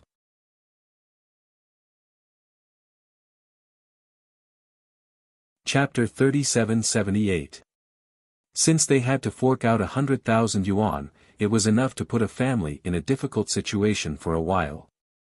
It would definitely cause a ruckus for a while. Madame Chen's emotional and moral blackmail was unbearable. Look, in front of outsiders, she caused a ruckus in the hospital. She blamed her daughter and her son-in-law. She blamed her daughter for not caring about her parents. Without her parents, she wouldn't be where she was today. She blamed her son-in-law for not knowing how to be grateful. She married the Chen family's daughter to you, and now she wanted you to fork out some money. Why couldn't she? Otherwise, she would divorce. The two sons-in-law didn't look good. Their mother-in-law didn't give them any face in front of so many people. The onlookers were pointing at them, which made their faces even redder. Mom, let's go back and talk, okay? Let's discuss this properly. The third son-in-law reached out and grabbed Madame Chen, who was sitting on the floor. He was really annoyed, but he didn't want to fork out the money. He wouldn't give it. The more you forced him, the more he wouldn't give it. Madame Chen sneered, go back and discuss it. You're afraid of losing face and not giving money. You're dreaming. My daughter married you and gave birth to your family and took care of the family. Otherwise, you men wouldn't even have a hot meal at home. Ning Shu, it wasn't like Madame Chen was the one making hot meals for her son-in-law. It was Chen Fengying and Chen Aimei who gave birth to her husband's family and took care of the family. Why did it sound like it was all Madame Chen's work? Tracing back, the three daughters were all raised by Madame Chen. Rounding it all up, it was all Madame Chen's work. Marrying her daughter to you is already a huge favor to you. Madame Chen's words sounded very strange. There was clearly something wrong, but no one could refute it. If you refuted it, you would be accused of something. But the onlookers seemed to agree with Madame Chen's words. Yeah, a son-in-law is half a son. Shouldn't a son-in-law be filial? It's not easy for someone else's daughter to marry into the family. Everyone should have pooled their money together. Sai, what kind of children are you raising? They're completely unreliable. The onlookers sighed. It was as if they wanted to nail her to the rack of shame and whip her. Wen Kongsheng, who had a good attitude, luckily avoided this scene. He hid in the crowd, trembling, and didn't dare to say anything. Once he spoke, he would be sucked in. It was too scary. Firstly, he might be scolded by Madame Chen. Secondly, he might be caught by the two brothers-in-law complaining that they had no money at home. When the time came, they would have to ask him for money. What should he do in front of everyone? That was just asking for trouble. At this time, he couldn't play the hero. He said, stop messing around, I'll pay for it. It looked like everyone was doing well, but when it came to taking out money, it was heartbreaking. Now that they were making such a ruckus, it was nothing more than one side being reluctant to part with money, and the other side wanting to take things from other people's pockets. Wen Kongsheng curled up into a ball. Ning Shu had been holding Wen Kongsheng back. He was afraid that Wen Kongsheng would be impulsive and take on everything. However, it was obvious that Wen Kongsheng's mind was clear. The only one who was unclear was probably Chen Lihong. The eldest son-in-law and the second son-in-law had no other choice. They gritted their teeth and said, "Let's pool the money. We'll pool the money. We'll definitely get Dad's surgery done." Madam Chen didn't believe them. "You're just trying to coax me now. When it's over, you won't care about your dad at all. I know what kind of people you are." "Then Mom, what do you want us to do?" The eldest son-in-law was already on the verge of exploding, but with so many people around, he could only hold it in. It looked like it was very difficult for him to hold it in. Even the way he looked at his wife, Chen Fengying, had become a lot colder. It looked like he was unhappy with Chen Fengying. Their relationship as husband and wife would definitely be affected. But from Madam Chen's point of view, these were all small grievances. Compared to Father Chen's life, it didn't have much to do with it.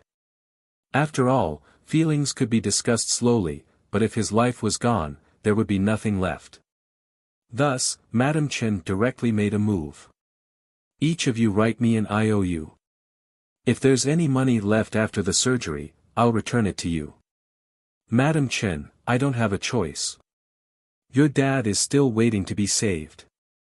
Without money, how can he be saved? This is the last time. Can you bear to see your dad lose his life?" The three sons-in-law's faces were numb.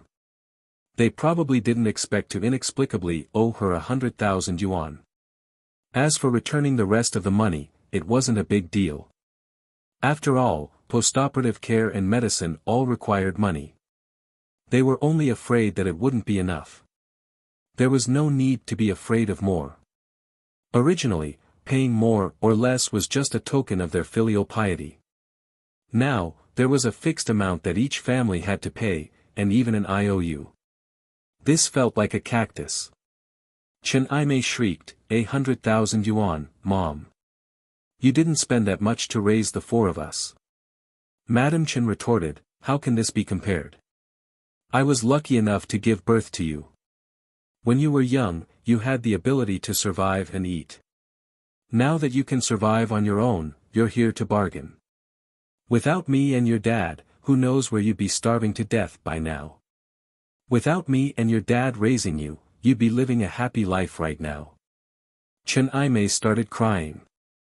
"I didn't ask you to give birth to me. You're heartless and unscrupulous. Now you're blaming your dad and me for giving birth to you and raising you.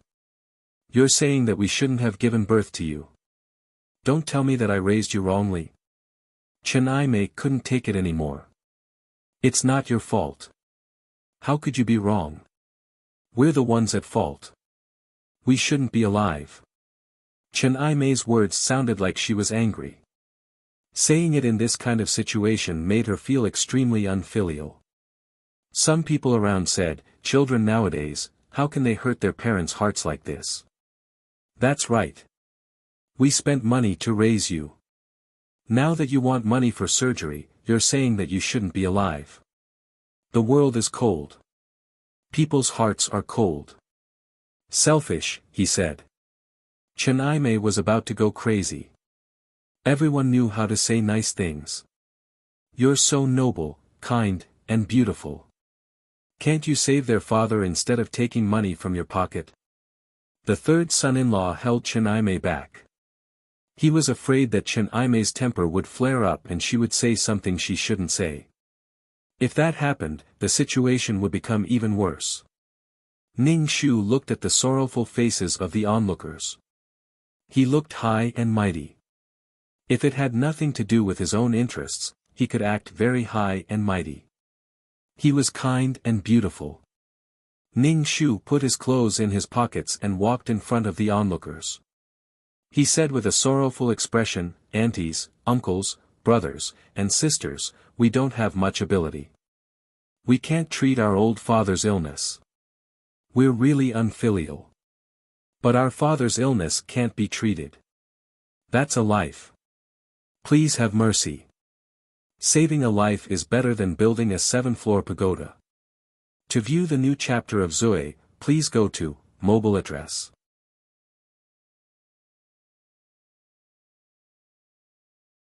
Chapter 3779. It doesn't matter how much you give. Please save my father. Our family will remember your kindness. Even if it's just a dime, we will be extremely grateful. You are all kind-hearted people. Filial piety is the most important virtue. For my father's illness, I don't want to be thick-skinned. Please donate some money for my father. Thank you. Ning Shu walked past these people one by one with his clothes in his pocket.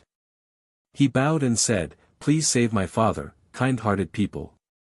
You are so kind and kind-hearted. Donate some money."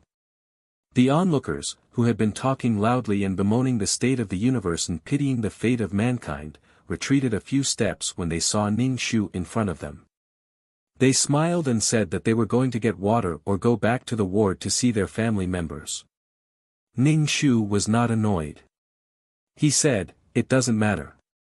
Kind-hearted people, if you want to donate, please go to bed 15. I hope that kind-hearted people can help our poor family. You like to watch the fun when you have nothing to do, right? I asked if you were here to donate. Is the fun so fun to watch? Don't come here when you have nothing to do. You are so sincere and kind.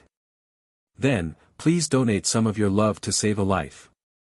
Maybe because of your kindness, you can save a life. You have done a great service. You are so kind and moral example. How can you be reluctant to give money? Money can be compared with life. What's the use of talking? You have to take action." After a while, the onlookers dispersed. Even if they wanted to watch the fun, they stayed far away and did not dare to get close. Especially Ning Shu, who was still holding his clothes, looked like he was about to rush in front of people and ask for donations. In the hospital, even drinking water cost money. An ordinary bowl of rice with meat and vegetables cost 20 yuan. Donating 10 or 20 yuan was not as practical as eating one's own meal. The hospital burned money and tried to save as much as possible. How could they donate? They were reluctant. Money did not grow on trees. However, a few doctors donated some money to Ning Shu. They even asked Ning Shu if he wanted to donate, although it might not be much. Ning Shu felt embarrassed and explained, "I'm just saying. We'll find a way to raise money for the medical expenses." After dealing with the onlookers, the next problem was to write the IOU. Madame Chen was someone who was good at making use of the power of the masses. Most people wouldn't wash their dirty linen in public because they wanted to save face, but Madame Chen wasn't like that. If she could make use of the pressure of public opinion, why not use it? Moreover, it wasn't certain who would be the one to lose face. Ning Shu chased away all the onlookers. Without an audience, Madame Chen didn't have any desire to perform. She said unhappily, "You guys gave me 100,000 this time. I won't ask you for more money in the future. This time, it depends on your father's luck. Whether he can come down from the operating table or not, I'll give you 100,000 yuan." In reality, Madame Chen felt that she had compromised. She only wanted $100,000. If anything happened in the future, she wouldn't be able to ask for more money. The three sons-in-law looked at each other, gritted their teeth and nodded, saying that they were willing to write IOUs. Although the third son-in-law only owned a small convenience store, he was still a businessman. He said, "But there's an additional condition. If anything happens in the future, you shouldn't ask us for money." Madame Chen's eyebrows suddenly rose. "What? You want to sever ties with us? You actually have such a condition? You're too cruel." The third son-in-law almost couldn't help but roll his eyes. "When you forced us to write IOUs, why didn't you think about how cruel you could be? At this time, you're thinking about hurting our relationship. Then what you did before didn't hurt our relationship. Ha ha ha. After marrying your daughter, I still have to do anything for you. Even if I do anything for you, you still have to be grateful. Isn't this too much of a bully? I was also raised by my own parents. I grew up eating your family's rice.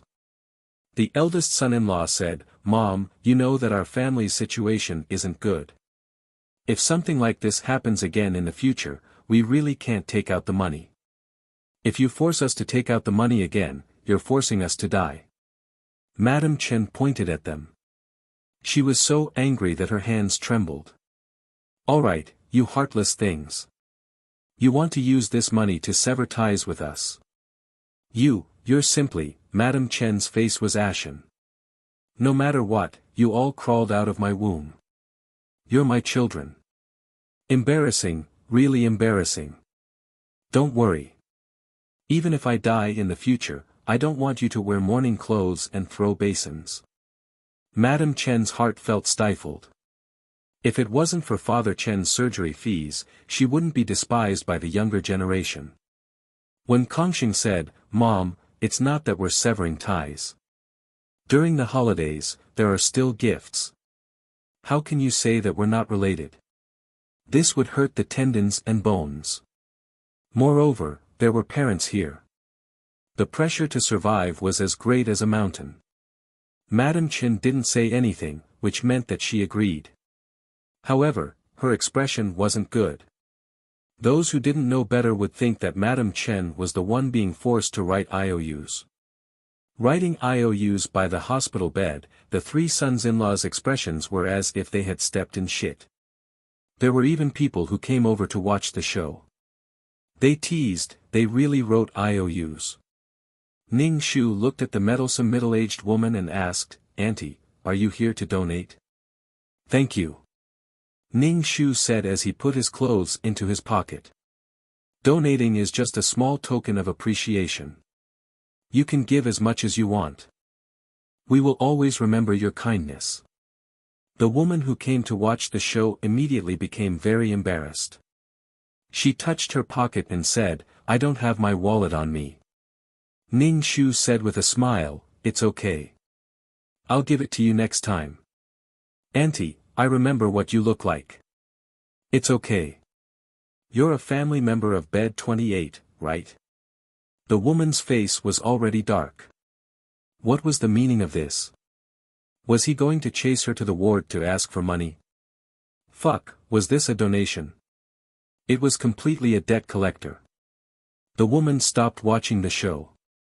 She picked up the water bottle and turned to leave. She looked very flustered from the back, as if there was a dog chasing after her. TSK, how unsightly. It would be great if he could judge others with a condescending attitude at this moment. Why did she run so unsightly? Madam Chen spat at Ning Shu. Tui, what a disgrace.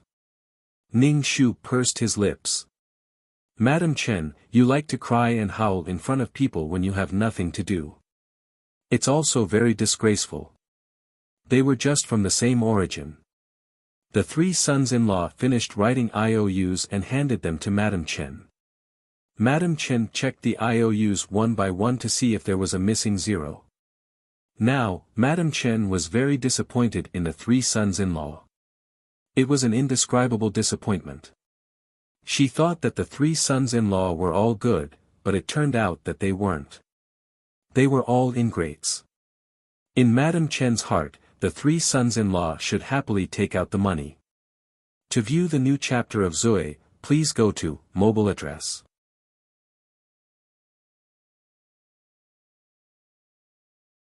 Chapter 3780.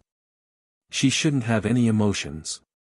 Even if she had to sell everything she had, she should have used it to treat Father Chen's illness.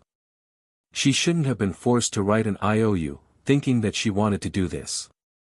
How could she not know that this wasn't good? But Father Chen was waiting for the money to save his life. Without Father Chen, these people's lives would be better. If they were bullied in the future, let's see who they could find to uphold justice. The three sons-in-law's expressions already weren't as if they had stepped in shit, but as if they had eaten shit. They inexplicably owed her 100,000 yuan. 100,000 yuan. It would take a long time to save it. It wasn't like they were from a rich family or a wealthy family. What they earned was just a bit of hard-earned money.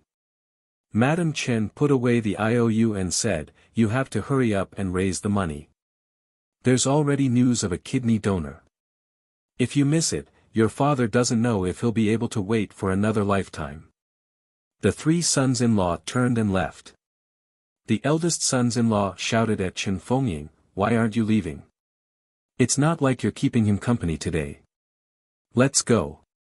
Chen Fengying was frightened by her husband's shout. Her whole body trembled, and she could only frown and follow behind him like a little daughter-in-law. Knowing that her husband was angry, Chen Fengying didn't dare say anything. 100,000 yuan was equivalent to 2 or 3 years of her husband's salary. If she took it out like this, her husband would definitely be angry. Chen Fengying felt especially guilty. She couldn't help resenting Madame Chen in her heart. Why did she have to be so ruthless? After this incident, her husband wouldn't give her face at home in the future. Their lives definitely wouldn't be good. Her husband couldn't argue with her mother, but he would definitely find trouble with her to vent his anger. So angry. But Chen Fengying had no choice. She wanted to cry. What Chen Fengying was more worried about was that her husband would divorce her because of this. Second brother-in-law, wait. The third sons-in-law called out to Wen Kongsheng and Ning Shu.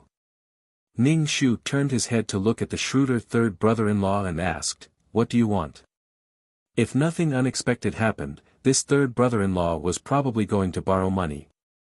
Then, he might say that the money was borrowed, but who knew if he would be able to get it back. The longer the debt was, the easier it was for it to become a dead debt. If he kept insisting on it, the debt would be gone. In that case, their family would still pay for it. Ning Shu pinched Wen Kongsheng's finger and asked him to mind his words. Previously, they had unanimously provided a set of excuses to the outside world. Third brother-in-law rubbed his hands and looked very embarrassed. Chen Aimei, who was beside him, saw her husband's embarrassed look and said directly, "Second brother-in-law, we want to borrow money from you." Ning Shu as expected. Do they really look like a rich, dumb family? Like a foolish landlord? Ning Shu didn't say anything. When Kongsheng frowned and said, "Well, I don't have money either. I have to borrow from my friends to get this 100,000 yuan. Third brother-in-law obviously didn't believe him. That can't be. When Kongsheng said, "Why not? I'll borrow money when I get back." No one can resist our mother-in-law's nagging skills.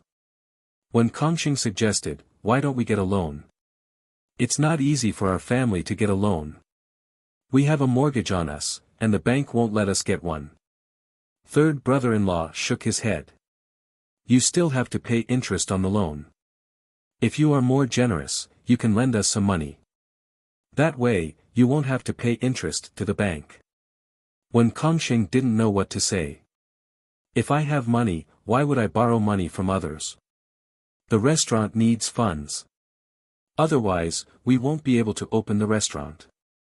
Although there's interest on the loan, there's relief. If it wasn't for the fact that I can't get a loan, I wouldn't have to borrow money from my friends. It would be a favor. Third brother-in-law saw that Wen Kongsheng wasn't willing to lend him money and frowned. If he borrowed money from Wen Kongsheng, the repayment period would definitely be more lenient. He also had some more hidden thoughts. Since Wen Kongsheng was so rich, he might not have to repay the money. He thought that his father-in-law's illness wouldn't affect them too much. After all, his second daughter was so rich and managed a hot pot restaurant well. No matter what, they would have to pay for his father-in-law's illness. But he didn't expect that each family would have to fork out 100,000 yuan. But each family's situation was different. It wasn't fair to give out 100,000 yuan just like that. To Wen Kongsheng and the rest, 100,000 yuan wasn't a lot.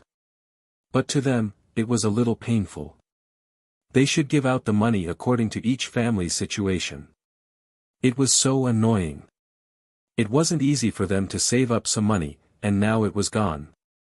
When Kongsheng touched his bald head and asked, "Do you want to get a loan? I know a bank manager. If you want a loan, I can tell him." Third brother-in-law immediately shook his head. I'm thinking of other ways. I don't want to get a loan. I still have to pay the bank interest every day. I don't feel good about it. When Kongsheng, then ask your friends. When Kongsheng felt that the third brother-in-law had 100,000 yuan, but he couldn't bear to take it out. So, he decided to borrow 20,000 to 30,000 yuan from him. He still had some money with him. This money wasn't a lot, but it wasn't a little either. If it became a dead debt, he would only save 30,000 to 40,000 yuan. In this day and age, people who borrowed money were all bosses. When someone really asked them to repay the money, they didn't know how to ask. It was fine if they were conscious, but unconsciously, it was useless to beat around the bush. If you reminded them too much, the other party would be annoyed. It was just a small amount of money, and it wasn't like they wouldn't repay you. Did you have to nag them every day? Stingy person. Headache. The person who borrowed the money would be the one who suffered. When Kongsheng was determined not to spend money and suffer, he rejected his third brother-in-law's request to borrow money. Third brother-in-law saw that there was indeed no way to borrow money. He pulled his wife away with an ugly expression. When Kongsheng touched his bald head and said to Ning Shu, his expression suddenly became ugly. He could still give a good attitude before borrowing money. Is he sure that after borrowing money this time, he won't borrow money the next time? Why did he put on such an ugly expression and offend people? Harmony breeds wealth. Even if it didn't work this time, it was life. You never know what would happen tomorrow. Was there a need to put on such an ugly expression? Was it because they were too close that he was so unscrupulous? If I have to give you the money just because you put on an ugly expression, I'm afraid you'll be unhappy. Look at what you can do. Ning Shu said nonchalantly, it's better than borrowing money and then being looked down upon when you return the money. You're not losing money now. He didn't get what he wanted. He had a good reputation and was allowed to have emotions. However, the money was his, and he wouldn't give it to him. Third brother-in-law had just left when eldest brother-in-law brought eldest brother-in-law over. He said the same thing as third brother-in-law, which was to borrow money. When they had more money, they would immediately return the money. It turned out that they had teamed up to borrow money. When Kongsheng repeated what he said to the third brother-in-law and received two ugly expressions. The moment he said that they couldn't borrow money, they couldn't even be bothered to exchange pleasantries. It was a waste of saliva. Sure enough, people who borrowed money were all bosses. If they didn't lend money, they would say that they were stingy. When Kongsheng, fuck you. Damn it, feed those things to the dogs. To view the new chapter of Zoe, please go to mobile address. You're tuning into the Han Lee's Wuxia Adventures YouTube channel. We're so grateful for your support, and don't forget to subscribe to join us on this incredible journey through captivating stories. Your generosity through donations truly makes a world of difference, as it's the primary source of revenue that allows me to expand and enhance this channel for you. Thank you from the bottom of my heart for being a part of this adventure.